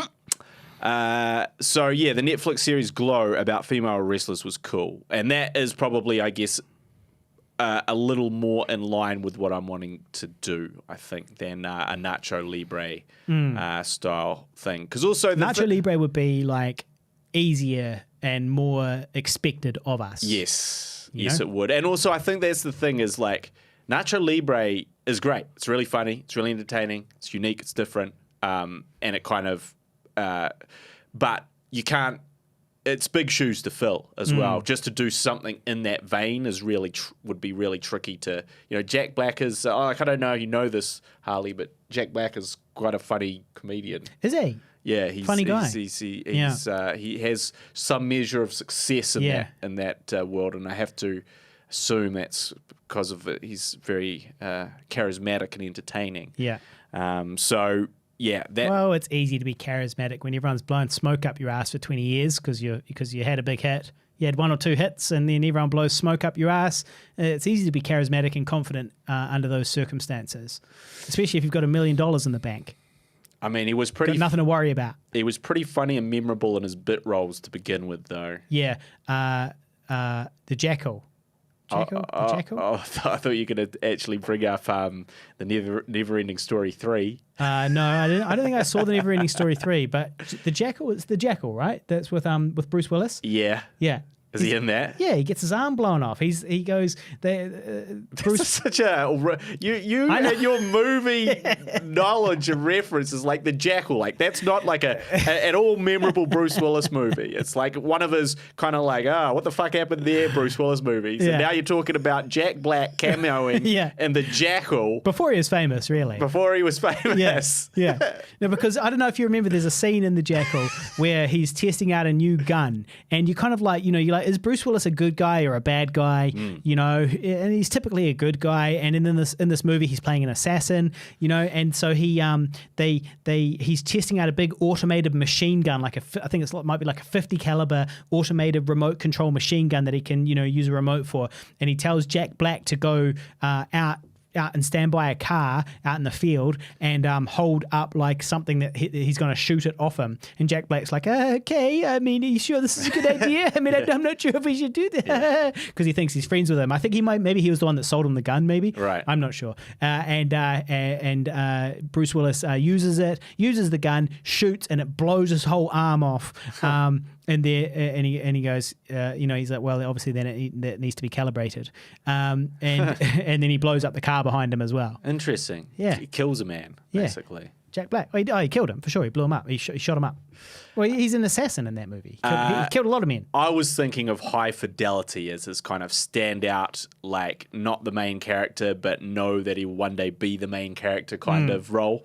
But Adam St. John says he's also in I Still Know What You Did Last Summer as a stoner guy. Shout out to Adam St. John, who commented, because yesterday, I think it was yesterday or the day before, you went live for 34 minutes on this episode of the Guy and Harley podcast somehow on Facebook, Twitter, YouTube, Twitch, maybe Daily Motion as well. So at least 4, possibly 5 different places. Love it. You went live. 30 minutes of black, baby. With a black screen with no audio, which was lucky because there was another time you went live with like audio. So and we were having a conversation that nobody was listening. We didn't know people were listening to. So So Adam commented on that. There's nothing there. He's like, what's this? Yeah. What So the fuck is this? what happened is, and this is, look, I've talked about this on my YouTube channel, but Black Magic branded things, cameras, or in this case, the Blackmagic A10 Mini Pro, which we use to switch between these different angles of ourselves. So this is what we're doing here. So this is basically changes cameras for us. That's what it does. It's a live switcher that changes cameras for us. And Blackmagic is notorious for essentially giving you something that is really, really good value for money and insanely cheap by comparison to any other brand, but also to not necessarily be 100% quality control tested. And so the sacrifice is, you're like, well, this is going to cost us $900 when it would otherwise cost us $5,000, right? So that sounds pretty sweet. But they definitely do random weird shit. And I was setting up to do a session here in the studio with some clients, and I just as I was setting up, I hadn't touched this ATM mini switcher at all. I hadn't touched it. I hadn't pressed any buttons on it yet. I'd literally just turned everything on. And I'm assuming that me turning on the cameras triggered something in the ATM to believe that it was time to start streaming, not me pressing start streaming. And the crazy part is, and I know it wasn't me just like bumping the cameras, because not only did it start streaming, but it also started recording to a hard drive. So it started recording and streaming at the same time without me touching it. You have to press two separate buttons to do both. They don't do, like, one doesn't happen with it, automatically. So I was just setting up all the cameras and stuff. I looked over and I saw that it was on record and stream. And I was like, what in the fuck?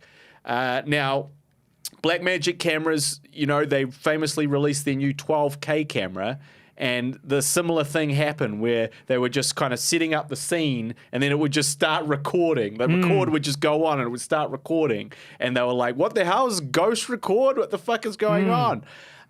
So it was a ghost record. It was a ghost record. So, it's just kind of classic Blackmagic stitching me up is what I'm saying. Yeah. Yeah, well, I'm a member of a group on Facebook called Movie Set Memes, and they post regularly about this type of thing, about all the different things wrong with Blackmagic and stuff like that. And Blackmagic really seems to be quite a punching bag.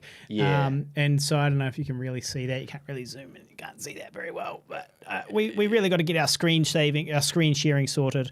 But Blackmagic memes are prevalent. Yeah, there's plenty of Blackmagic memes that I see regularly about how Blackmagic's letting the team down. The meme I just attempted to share is why are you guys always acting like you're better than me? And it's Blackmagic, and then there's Ari, Red, and Panavision all looking and haughty. It's the Family Guy template. You know the one I mean.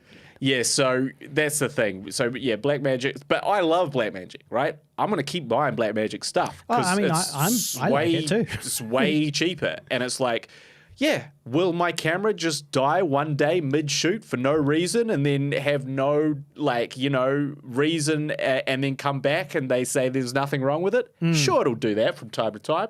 Will our ATM mini switcher just turn on and start streaming randomly from time to time? Sure, it will. But we'll save thousands of dollars for a closely comparable picture to those elite brands, shall we say. Yeah. Nocturnal says he has the mini Blackmagic ATM switch, which I thought he had this. I saw it the other day. I saw it yesterday, but from afar, and I thought it was the same one as what we have, which is the ATM Mini Pro. But maybe he is the one down from us. Yeah. So he's got the one that just switches, ours records and switches. Yeah, because we spent those extra dollars. Yeah. We spent those extra. That was a COVID ladder, interest-free loan from the government, interest-free business loan because of COVID. So we took that money and invested in various cameras and gear, so including this ATM Mini Pro. The cameras broke down? No, my camera's still going. Yep. You sell your one? I sold my one. I just replaced mine. So I took on a debt for half of your camera, and then you sold that camera and kept the money. No, I sold that camera and replaced it into other different gear. Camera. Yeah. And my one did die as well, but that was because I was using a cheap Chinese AC adapter that eventually killed it. But fortunately, I didn't tell Canon about that, and they fixed it for free twice. So it's currently running, and I'm about to use that camera on Tuesday for a camera job I've got. I'm going to use this little camera and this, unless I get a better one from you, and this cheap Chinese AC adapter that killed my camera last time. That's what I'm intending to use for a paying gig on Tuesday. I'll show up, set up my camera, plug in this cheap, crappy AC adapter, and hope for the best. Set it up on the exploding tripod. Yeah, I know. I've got a new tripod. Exploding tripod. That's what I did last time. This time I've bought a new tripod. 70 big ones. God, that must be a bad tripod. 70 big ones. So they're like, we're paying this guy hundreds of dollars. And I show up. I've got my little Canon. It looks like a click camera. Yeah. It's a 250D. I was showing up with the Canon 250D, a $70 tripod, a broken umbrella for diffusing the light that it won't close. It's stuck open, so I'm going to walk in with it like above my head, like it's raining inside. And I'm just going to show off and I'm going to shoot that shit and I'm going to get paid hundreds of dollars for 1 hour, I think. I think the beauty of being a freelancer is no one really, like, if you're not within the thing, no one really understands what it is you do. And if you don't do very much, it doesn't matter. But also, they don't really understand gear. So, like, shit gear and great gear is not, like, distinguishable to them, really. So, you know, if you come with an umbrella that doesn't close and a kind of a shitty light... and I'm going to set it up before they get there. Yeah. But if exactly, they're just like, yeah, well, I guess this is great because we're paying them so much all this money. They just don't really understand, you know. And one of your lights. I'll have one of your lights too. Yeah. And my radio mic. And your radio mic. Oh, yeah, I forgot about that. Yeah. Your radio mic as well. So... It's good stuff. It's just funny. Tyler Adams says that the Wesley skit better be on the list. Now, can you remind us what the Wesley skit was? Because it was good. It was when you're stuck in the post-apocalyptic COVID outbreak. Yeah. I survived a COVID holocaust. Yeah. It's good stuff. Send us a paragraph, Tyler. Send us a paragraph with the beats. You know, the beginning, middle, and end. We'll make it happen. Tyler says it would be cool to do a sci-fi short with a stranded traveler and his robot companion. Yeah. Wow. Hell yeah, it would be. Yeah. So yeah, that's the problem. You just got to write some things. Really, that's the big. Well, to the 50 150 listeners, if you write something, well, I was going to say, and we use it, if you write a great feature film, because see, that's the other thing is like, it's true that if a sort of a low budget indie feature film dropped in our lap, which was just really amazing. You know, and maybe we'd do like a little polish and tidy up on it sort of thing to bring it more in line with, you know, what it is. But if that just fell in our lap, that might expedite the process. Yeah, well, look. And this is the thing. Everyone goes, well, I've got one of those. Yeah. Do you really? Do you really? If you can. Do you really, though? Write something, send it to us, convince us to actually read it, and then we decide we want it, we will pay you. That's true. We will pay you absolutely for it. pay for the rights to that. Yeah. You know, it wouldn't be a freebie. We would pay you. Yeah. We wouldn't pay you much. But we would offer you something. But we would offer you a token sum. Yeah. And your film would be immortalized. But it's just one of those things is that also, like, there's lots of so-so scripts out there. And you don't want to dedicate your time to a 3-year, you know, round trip to a so-so script if you could possibly help it. Obviously, sometimes you don't know whether it's a so-so script until you get to the end. But until you submit it to the blacklist. The blacklist. It's an amazing script. You can't trust one reader's opinion. If you want just then again, can you trust the pro-Russian anti-vaxxers opinion who will give you money for it? Tiny Chuckles asks, are we actually serious? If we would pay for the script, so if somebody sent us a decent script and we decided to use it, we've got to use it, obviously. Yeah. Would we pay for it? And the answer is yes. And where would you send that script? Look, that's real easy. That's real easy to all of you guys. All you got to do is send your scripts to the email address pigvilleproductions@gmail.com. Pigville, Pigville, pigvilleproductions@gmail.com. And there you go. And then we'll leave it there and we may or may not read it. That's the other thing. You do have to convince us to read it. That's the other thing. But, you know, like, well, you know, it's a start. It's a start. Send it to pigvilleproductions@gmail.com. Look, I'm still... So I work with Imi of Imi the Vegan. We're writing this werewolf script together and she gave me a script to read last year. Yeah. She's had time to move and buy a house. I have not read that script. I've started it now. Yeah. I'm about 15 pages in now, 20 pages in. But that's Is it a feature? Yeah, feature. But the problem with it, well, there's a couple of problems with it. But the main problem is that it's at least the start, because she was like... Needs $1 million. Well, she was like, it's a low-budget sci-fi movie. And I was like, perfect. I'd love to make one of those. Yeah. Sounds great. Yeah. Starts off with, like, a bustling metropolis, metropolis with hover bikes weaving in and out of traffic. Look, mate, Tyler Adams can handle all of that for us. No, absolutely he can. But it's like one of those things. It's like, cool, well, that shot's going to take him 2 months. Yeah. 2 to 6 months. That one shot at the beginning of the film. Yeah. And then we've got like some android being basically having someone faking themselves as an android, which is a cool concept. You right there? I'm just tweaking my audio, mate. Okay, well. Just because you're yelling in my ears. So essentially, you got this android who's not really an android, who has this procedure done to make them look like an android. And we're just into the first 5 pages. Yeah. We've also got a dictator, a Putin-esque dictator, appearing on banners all over the city. Believe in unity of Uncle Domino. So all this sort of stuff. And I was like, this is all cool. But can we get to the low budget part of this sci-fi movie? Well, Tyler says, let's refine the pipeline and get it going. He's keen as beans, mate. We'll make it work. Yeah. That's the attitude you need. It's exactly the right attitude.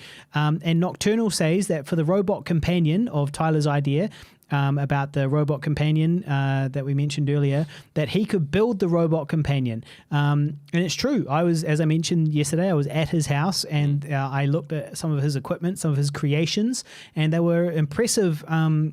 He's doing a lot of impressive stuff with animatronics and robots and all of that stuff. They look fantastic. He's doing like 3D modeled animatronics that he controls via his computer. Yeah. My only concern, Sam, does that mean that you have to lug your dirty ass PC everywhere when you want to control this robot? Well, we'd find a laptop. We'd find a laptop for him. We'd find a good laptop. We'd install the program. We'd install the software, and away you go. Away you go. Besides, a lot of it will be the dummy one, the fake one. You know, they're not the hero prop. The hero prop will be the one that's actually walking around and grabbing people by the throat. I think you've got some high hopes for this animatronic. But otherwise it'll be the other one that I'm holding onto it and I'm shaking it around but pretending it's shaking me. And I'm like, no! Using some of your trademark acting. It's acting, as it's known. Yeah. Well, bloody good. Bloody good. It sounds like we're onto something here, people. I reckon we're on the right track and there's lots of exciting prospects on the horizon. Send your unsolicited scripts to Pigville Productions at gmail.com. They're solicited because we just solicited them. Yeah. These are solicited scripts. So send them to pigvilleproductions at gmail.com. But don't get your feelings hurt when we say we're not going to do them or we don't like them. Or if we just don't get around to reading it. Yeah. But, we might. We might get around to reading it. So, because that's the thing. Like, it's also not a matter of just like whether your script is good or bad. It's like whether or not we feel like it's shootable and within our wheelhouse. Like this sci-fi script so far reads pretty great, but I don't think we're going to be able to do it. And that's... It sounds like you got to send the script to Tyler, mate, because Tyler says he wants to read the script and then he can decide. Yeah. As the expert, he can decide how doable it is. Well, this is one of the projects that Imi and I are discussing because essentially she's written 2/3 or 3/4 of it, but she hasn't written the ending for it yet. So I'm reading the first 70 pages to see if it's a winner. But so far, not bad. Pretty good. Well, I mean, she's done some great stuff, and like some of her other little short stories and stuff like that were also very good. Sci-fi, right? Yep, sci-fi. So good stuff. And I am a big fan of sci-fi, so sounds great. I mean, on my bucket list of stuff to do was be in a zombie film. Done. Check it off the list. Can die at peace now. I can die at peace. I'm the lead man in a zombie film. A lot of actors go their entire career. You said this to me once. I did. A lot of actors go their entire career without ever achieving that or doing that, being the lead in a feature film. And so I was the lead in a zombie film. Tick it off the list. Next, sci-fi, a big sci-fi, or not a big sci-fi necessarily, but a good sci-fi that I like. I reckon that's on my to-do list. That's the next one. And then the only other thing is that I'd really like to be in a war film, preferably World War II, preferably World War II, but I'm flexible. I'm war flexible. I can be in any type of war film. You'll do the Great War if you have to. Yep, World War One is equally. You'll go to I'd Vietnam if need be. Nam, I'd love it. Nam's another one of my favorite wars. So you've got World War II, World War One, Nam. These would all be great. But I'd also be quite happy if I was, in a Spartan war, or the Spartans versus the Athenians, or anything really. But ideally World War II. That's what I'm really aiming for. Speaking of wars, well, not really, but it kind of ties back into the science fiction stuff. Now, we've mentioned him on the podcast before. Mm-hmm. Alex Proyas, who is an Australian director who directed the magnificent Dark City and The Crow. And he did an Australian did Dark City, and The Crow, and iRobot. And The Crow is the one where what's his face died. Yeah, Brandon Lee. So this guy was an Australian who moved to Hollywood and then started making these big movies somehow. So I think, or is he making them in Australia? No, he started making music videos. Bloody good on him. Our mates across the ditch. Sometimes we give them shit, but bloody good on them. Music videos and stuff, and then got, this is in the era where you, it was a whole different trajectory into becoming a famous director. You could make a couple of music videos. You can make next thing you know, you're a Hollywood director. Yeah, no, truly. You can make a couple of, creative music videos, which also cost, a lot of money. Yeah. Or do some ads, and they're kind of creative, like Heineken beer ad, and someone goes, fuck, mate, we'll come and direct a Hollywood film. Will ya? Yeah. So anyway, yes, that's basically what happened.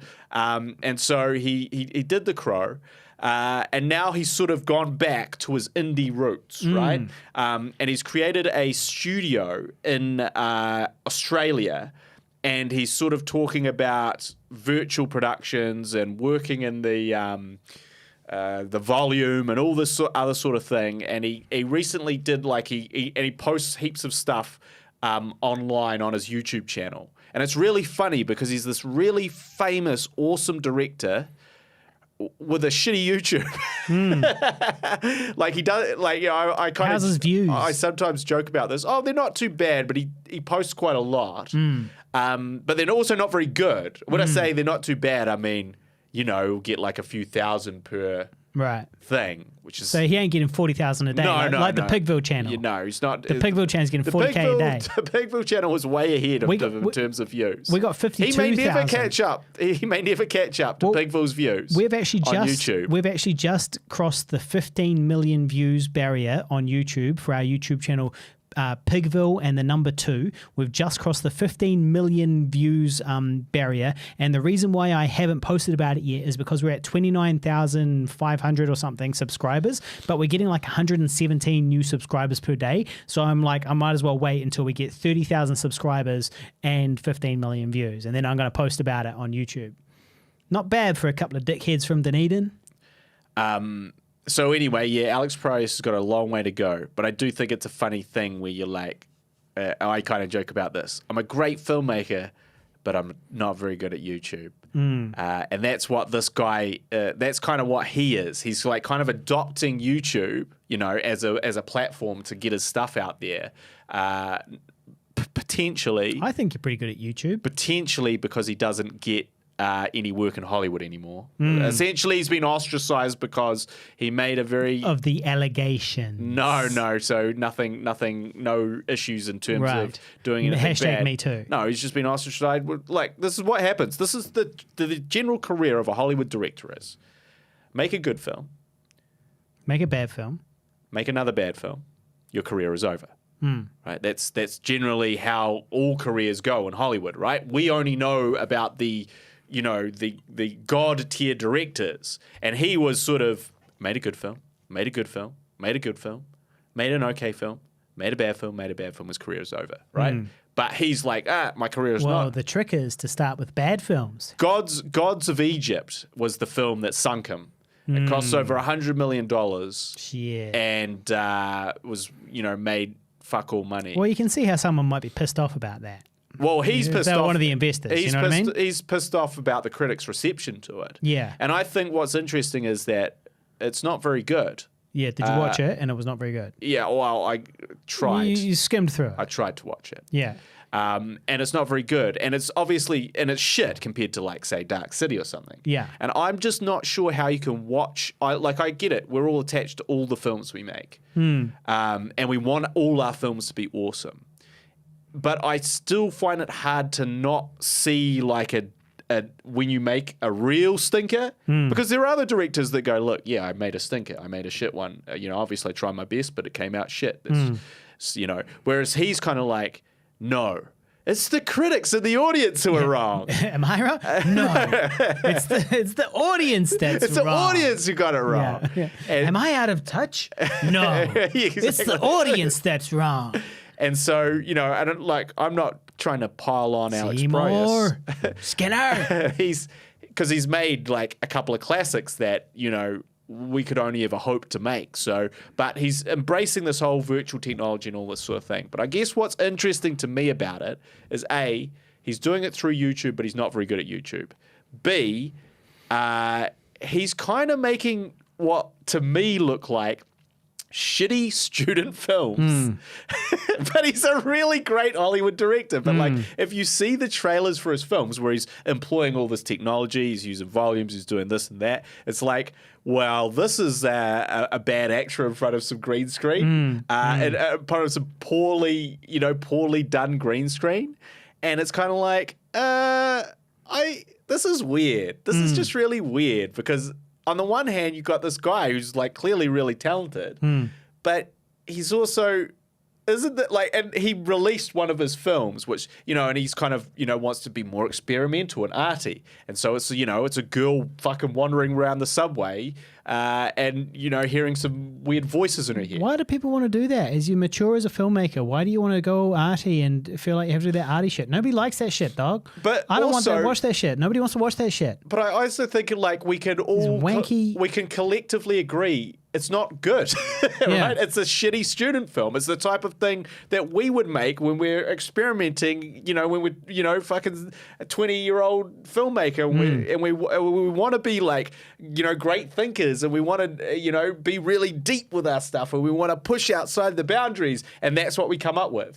But I can't understand how it's something that he comes up with because he's way past that. It's like he's looped back round and gone back into making experimental student films in the latter part of his career. And I really hope that he doesn't hear this podcast because he's reachable, he's contactable through his YouTube. And I agree because the idea is he's like, look, you can get these Blackmagic 6K cameras, you can create this green screen stuff, you can do it through Unreal, and you can make this really interesting stuff for a fraction of what Hollywood does. And that's what I want to do here in Australia. But I also want to create a platform for short films. So he's doing heaps of good stuff, but I just don't get how his stuff looks like shit.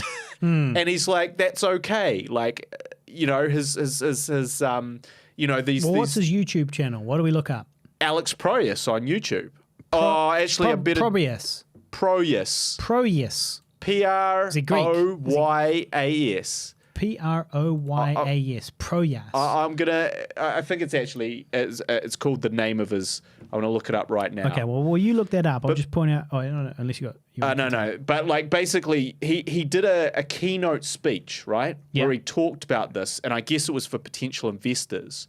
And our friend and I, our friend Bernie, who we did this 3D thing, we were looking at this and going, fuck, this doesn't look like, if you want to sell this technology to people, this is not how you do it. Like they had this gas station behind this chick talking, which they just bought like, for $5 in Unreal. They bought this $5 background and like, proportionately, she was a giant. So she was walking back to this gas station, but she was like a literal giant compared to the scale of the gas station. She's like a giant beyond the wall. It's Alex Proyas. He's definitely worth a follow. Yeah. Worth a subscribe. And I appreciate the sentiment, what he's doing. But I also just don't get how he's also doing really stuff that's maybe not up to his own standards and doesn't Well, I see clock that. I see that he's uploaded one of his very early student film by Alex Proyas, and obviously it's an old piece of content from many moons ago before YouTube existed, probably, and it's only got 2,400 views from 4 years ago. But I think it's also a reflection of like YouTube. It's like I hold this director in this great reverence. And I'm like, this is an amazing director. Everyone want to know what he's doing. Everyone want to know about him. Everyone wants to know about his new project. We hail to the king, right? And yet on YouTube, it's like, who's this old chubby cunt? Yeah. And why do we give a fuck? And what are these nonsense? What's this nonsense train movie about? And why do I care? You know, we could, you know, there's definitely, you know, so it's doing all right, but yeah, just really interesting when a Hollywood director kind of comes full circle. And he's back with us. He's back in the indie world with us. He's literally down in the dirt with us. And but with less views. But with less views. And less subscribers. How many subscribers has he got? 6,000. 6,000 subscribers. Ain't nothing compared to the 30,000 on the Pigville channel, 2,500 on the Savage Filmmaker channel. I'm looking forward to the day. Maybe 700 on the Guy and Harley podcast channel. I will make a... Hit subscribe if you're listening right now and you're on YouTube and you haven't hit subscribe yet. Please do hit subscribe. When the Savage Filmmaker surpasses this, I will say that I'm a better YouTube director than Alex Proyas. Well, you already are, mate, because your other channel has already got 30,000, and you've those are your other movies. Now, Tyler Adams on the live stream says that he saw a cool behind-the-scenes YouTube video from Weta Workshop, famed Weta Workshop, where they used a Peter Jackson World War I plane and LED panels to make a cool short film.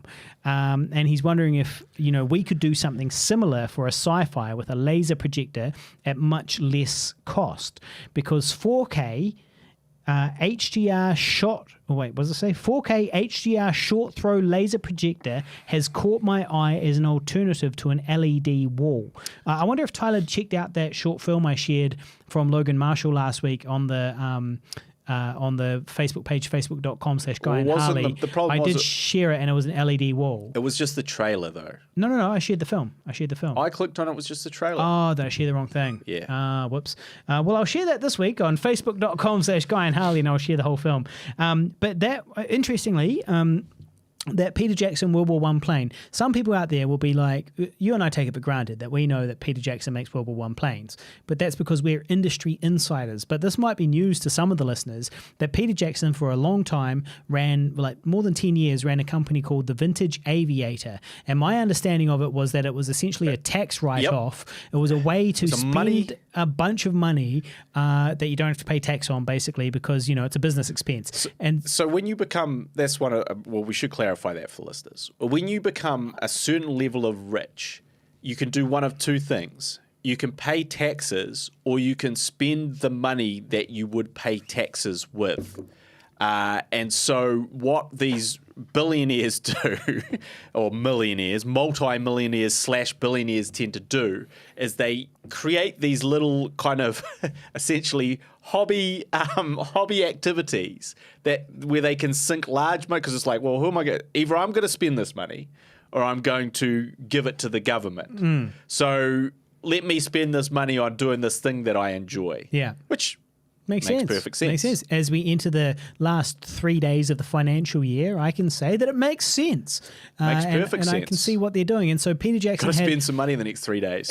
Peter Jackson had a company called the Vintage Aviator, which only recently went out of business. Well, not went out of business. He decided to kill it. Insolvent, due to COVID. Because of COVID, exactly. And so he had a business, and what they did was they built World War I authentic World War I replica planes that actually flew. So we're talking about actual engineering here. We're not talking just like a model that hangs up at the airport. Some of them were models and some of them flew. But he did both. Yeah. And also, I went in there one time. He refurbished them too, didn't he? Like probably, old ones. Probably as well. It makes sense. And so the World War I plane that you're talking about and the LED panels was potentially made in part by our dear friend Nick Larson, who worked there for a long time. And I went in there one time, and they were also making World War I tanks, like the big, I can't remember the name of the tank right now, but the big original tanks that used to have the tracks would run instead of in a modern tank, the tracks are underneath the tank and the armor is on top of it. But in World War One, the tanks were the size of the tank, and they were as tall as the tank. And it's sort of hard to explain, but you can Google it and find it. So Google World War One tank. And anyway, I got to go in there and see these World War One tanks, and also I got to get inside a B-52. I think it was B-52. So one of the bombers, and I got to climb in there, and like it was a full replica, and I was in there and I was like sitting on the machine gun, and it was very cool. And so so that's what you're talking about there, Tyler Adams. That World War One plane was potentially made by our dear friend and one of the original founding members of Pigville Productions. We called it Pigville 2.0 when he was involved, and he's kind of moved on now, but he was in our very first film, our very, very, very first film, which you guys can see on the Retro Pigville YouTube channel if you're interested. It's called Superstition Bites. He was also the art director on I Survived a Zombie Holocaust. He was the art director on I Survived a Zombie Holocaust, but he was also involved with a bunch of other projects of ours over the years as well, in many different ways. Shout out Nick, he doesn't listen, but shout out to him. So there you go, Tyler. That's our connection to that World War One Peter Jackson plane. And I guess the interesting thing about, because he's talking about short throw projectors, so the idea is that Can you talk about short throw projectors while I take a leak? Yeah, so the idea of a short throw projector, well, one is that normally projectors are kind of far away from whatever it is that they're projecting to get the amount of screen that you see. So, you're seeing, like, for instance, the camera is quite a far away. It could be projecting onto the wall behind us. That would be a normal throw projector, which is about 3 or 4, maybe 3 meters. No, 4 meters probably, right? But these short throw projectors essentially project something almost straight up, not quite vertically, obviously. They need like a little bit of space, but it can be like 40 centimeters or 50 centimeters or like a meter, 1.3 meters at the most. So you can get them very close to a wall, which means that, for example, if you put a short throw projector right behind us, we could project something right up against this wall, and you wouldn't see, like, we wouldn't get in the way of the projector. Because if you have a long throw projector or a normal projector, if we cross through it, we're going to essentially cross through the background. So these short throw projectors get set up against walls like that, and they project an image, and the projection is essentially like they did in old school Hollywood films, except now it's 4K, and it's it can be 3D if it's a blender and all that sort of thing. Ultra short throw projectors are the very short ones. Anyway, so I'm very interested in this too, Tyler, and in fact I was on the verge of buying a short throw projector to experiment with. From what I understand, the problems being is that essentially a short throw projector that it has to still provide an extreme amount of brightness, because essentially projectors are meant to be projected in darker rooms or with not much light pointing at them. So, for instance, me and Harley right now are being lit by 2 big lights. If we had a projector on behind us, this light would be competing with the light behind us, and we essentially would be washing out that background. And so the big problem with short throw projectors, from what I can see, is that to really compete with the brightness of the scene that you're lighting, they have to be like 5,000 lumens, I think, or more. And so essentially that makes, so the affordable projectors are not 4K, so that's one issue. The bright 4K projectors are even more expensive. And then you also really need a projector screen, which again kind of picks up the light in the best way for that projector. So it's not that we couldn't just project it against this grey wall and get like a great outcome. We'd also need a really expensive projector screen. So when you're looking at your projector and the projector screen, you're talking about probably a $6,000 to $7,000 investment, which is quite a lot. Yeah. So But I'm still really interested in doing that because obviously... But what would you use it for if you had one of them? Essentially, it would do what we did with our little Unreal skit. So it would just throw up the background for us. So what you did with the Unreal skit for free, it would do that except for $6,000. $6,000 or $7,000. Yeah, right.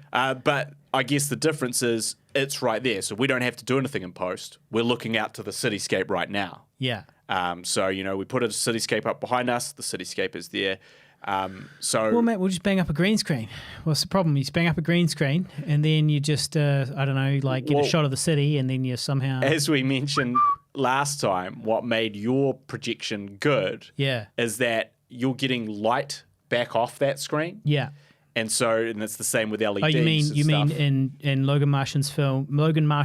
Yeah, it looked good because it was actually there was shadows and so on. Exactly. Playing so on my like face when you go past from the LED screen. Exactly. When you go past, a car goes past. Yeah, and you can actually see something on my face which represents that. And then it's just you can't really do that. Like you can't get that if it's just a green screen. Yeah, because no light is coming off the green screen. So that's the trade-off there. So now, like rear projection is essentially, or this short throw projection is essentially the poor man's LED screen because $7,000 is still, like sort of $50,000 cheaper than the LED version, right? Mm-hmm. So there's definitely merit in it, and it's definitely something that I'd love to experiment with and try. But it's just getting that bright, like a good enough brightness on the projector. To sort of do it well. There you go. Hey, all of you guys out there, if you want to support us and make it that we can actually buy all this expensive shit, patreon.com/Pigville. There's a link in the description down there as well. Great ways to support us. Well, we should probably wrap things up because I do have things to do. Well, me too. I've actually got a job in the morning. One of my employers approached me and shit, I've got to reset the studio. Damn. One of my employers approached me and said, hey, look, I know this is not exactly what you do, Harley, but we're moving office tomorrow and it's tomorrow now, but not when they approach me. But we're moving office and we can't get any movers. We're looking for movers who can help us move our shit, but nobody is available because of COVID. COVID means that there's no movers available in the entirety of Auckland that can help move an office from, basically from one floor to another floor. It's literally in the same building. Yeah. So they were like, well, look, would you be interested in doing this? You and a mate for $100 per hour per person. So $200 per hour is essentially what it's going to cost them, Yeah. So $100 per hour per person, would you be interested in doing that? Now, I am not particularly interested in moving things around, even for $100 an hour. And I hurt my back a little while ago. I'm skateboarding, I'm roller skating. I had a very physical job not very long ago where I was moving big boxes full of like heavy lighting gear and setting up lights and doing all sorts of stuff. So I can do it. But obviously, it's one thing to risk your back for a movie or a role or that type of thing. It's another thing to risk your back to like help somebody move office, and $100, right? So I was not particularly interested in that part of it. However, I was like, okay, well, they were like, well, I'm really desperate. I don't know what to do. We don't have anybody to help us do this stuff. Harley, would you be interested in getting a mate $100 an hour to help us move per person to help us move this shit? And I was like, yes, count me in.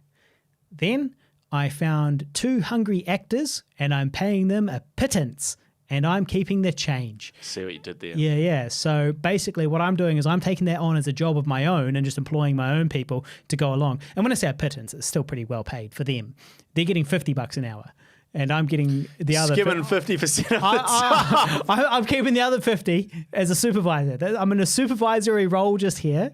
I will be there to make sure if anything should go wrong that I will be able to... that's hilarious. So I'm getting $50 an hour tomorrow to supervise... Like a true producer. To supervise some of my friends from the bar I worked at. They're going to come along. They're getting $30 an hour more than they would normally get. This is a problem with producers, man. What? Whether they're smart? Right. I mean, that's fucking smart. Too much of the film's budget. Everybody wins. Everybody wins here. I'm getting the same rate per hour as they are. No, wait, I'm not. I don't think. No, yeah, I am. I'm getting the same rate per hour as they are, but they're just doing all the work. But I'm supervising and I'm providing the work, and that has value. So I've got to get up tomorrow morning to supervise this office move for $50 an hour. Well, speaking of movers, I do have a sort of a funny story about movers. Now, my girlfriend just moved flats yesterday. So that's the second time you've dropped the G bomb on this episode. Well, now, in I previous used it episodes, last episode. No, in the previous episode you said the person I've been dating or the person I've been seeing. But you didn't use the G. I feel like I said girlfriend. You didn't. Once. We can go back and watch it. I would know. This time, you have said girlfriend twice, so it's all official. Yeah. All official. So Interesting. my girlfriend had to move, and she employed 2 people to do the moving. She employed some movers. Yeah. For just about $100 per hour. Yeah. Right. Yeah. Now, I just want to tell you some of the, because there's a lot of mover stories. And in fact, you've shared one on this podcast, story, where you were taken advantage of. Yeah. They stole $1,000 worth of my shit. So these particular movers showed up unmasked. That's strike one for me, right?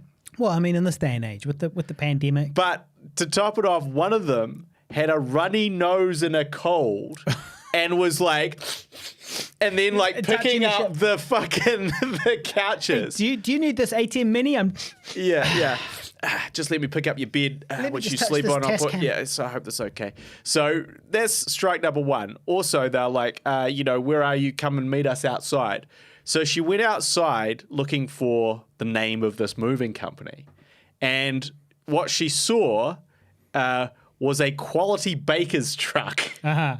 So essentially these guys had bought a baking truck, and obviously they're using it for moving, but they hadn't paid for the, to change the signage or anything. Well, I assume that they work at Quality Bakers, and they were like, hey, there's still a bit of moving on the side. Maybe. That's also possible. So anyway, Sniffles and the other guy, unmasked, come in and started moving all her stuff. And like there was a couple of things that she's like, I can't move this. And they're like, oh, we can't move. We like not big things. Yeah. Like they're like, oh, we don't have anything to put this in. Can you just take it in your car?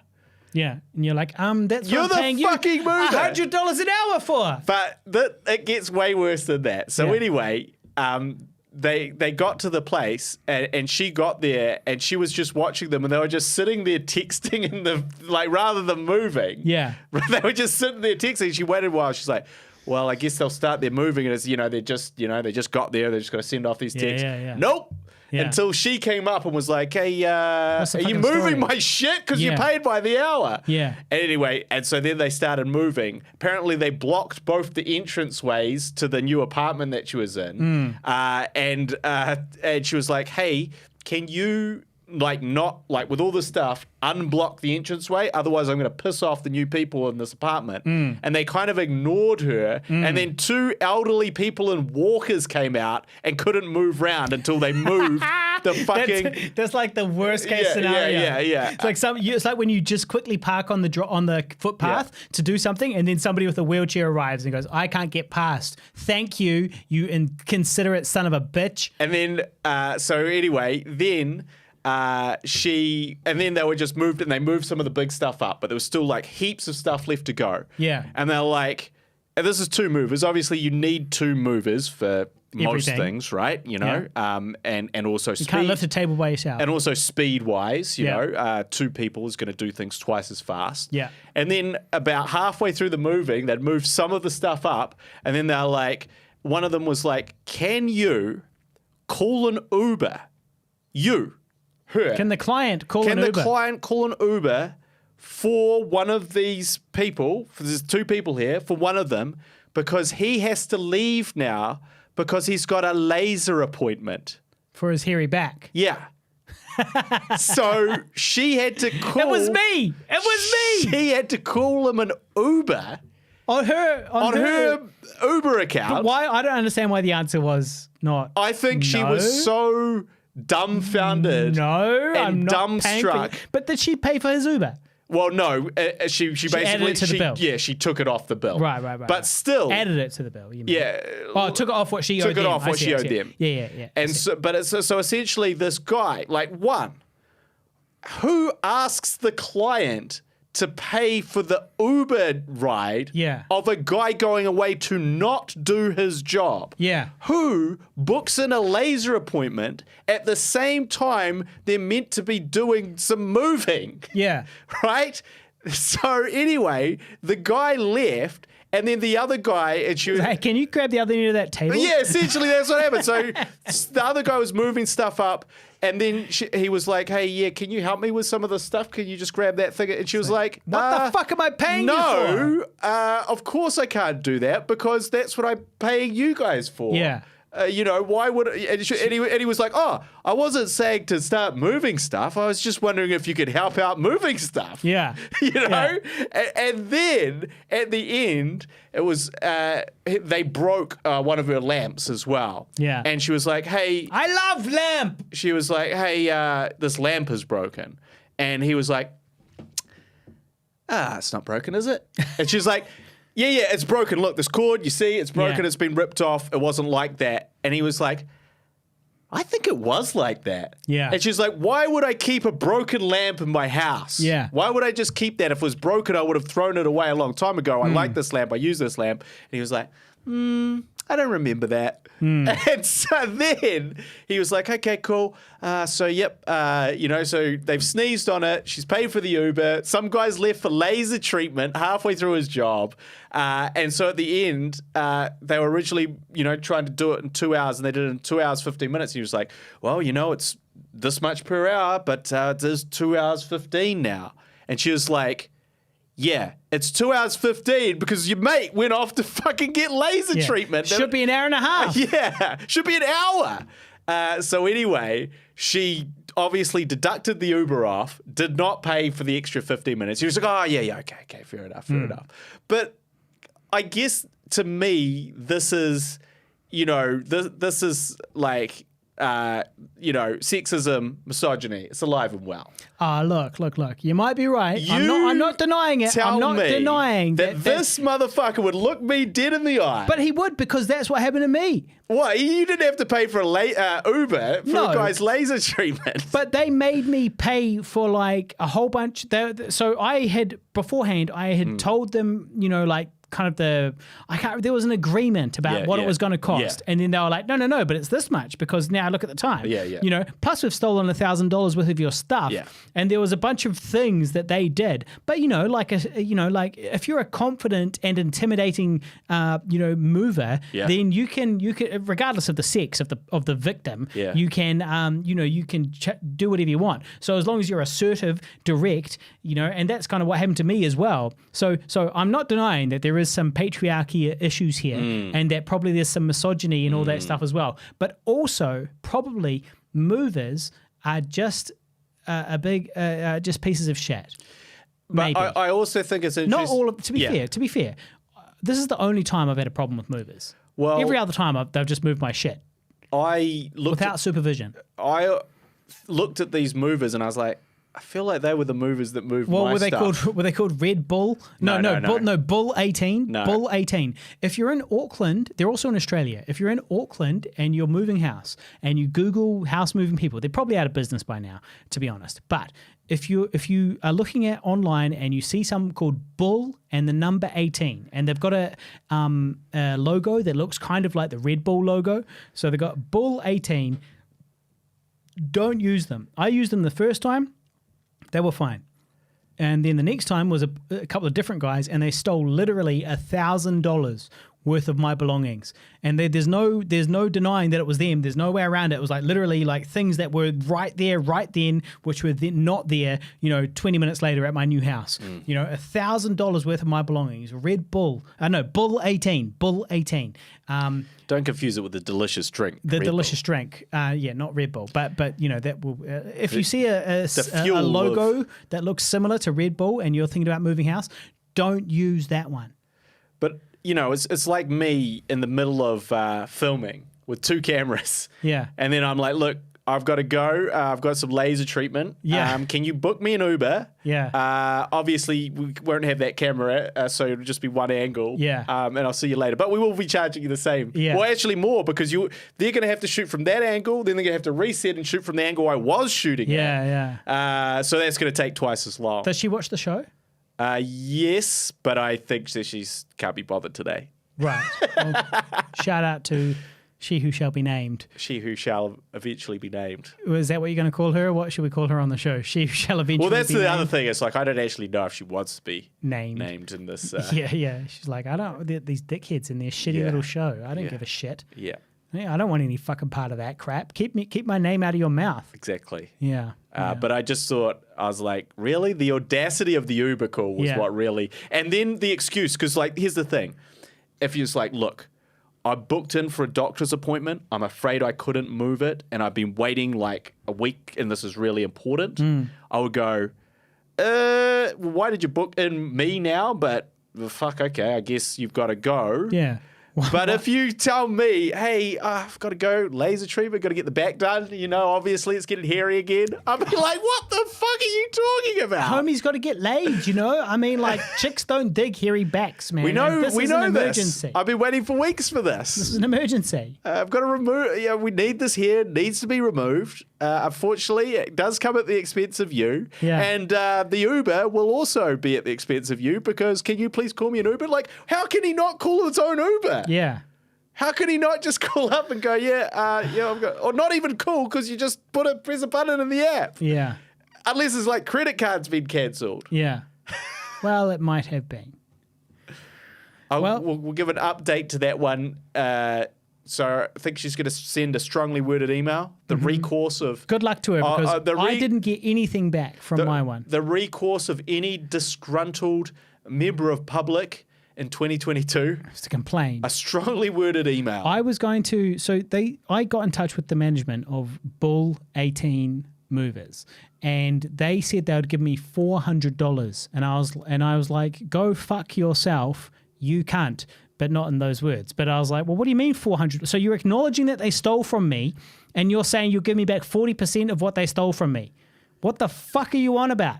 And then, because I was like, well, no, I don't want $400. I would like my $1,000, please. I can show you. And I sent them a list of all the items. Everything was, I made a clear list of everything that had been stolen. I had photos of a bunch of shit. Yeah. For example, they had stolen one of my motorbike gloves, but only one, because it was inside my helmet. So they stole my motorbike helmet and my motorbike gloves. Was in it. But one of the gloves must have fallen out and got separated at some point. So they end up stealing one of my motorbike gloves, which is the equivalent of stealing both of them, because you can't, and so they offered me $400, and I was like, no, I'd like my 1,000 back, please. And then eventually I got nothing. So I should have just taken the 400. I should have taken the 400. I should have cut my losses and took the 400. But I also feel like they took advantage of your laziness.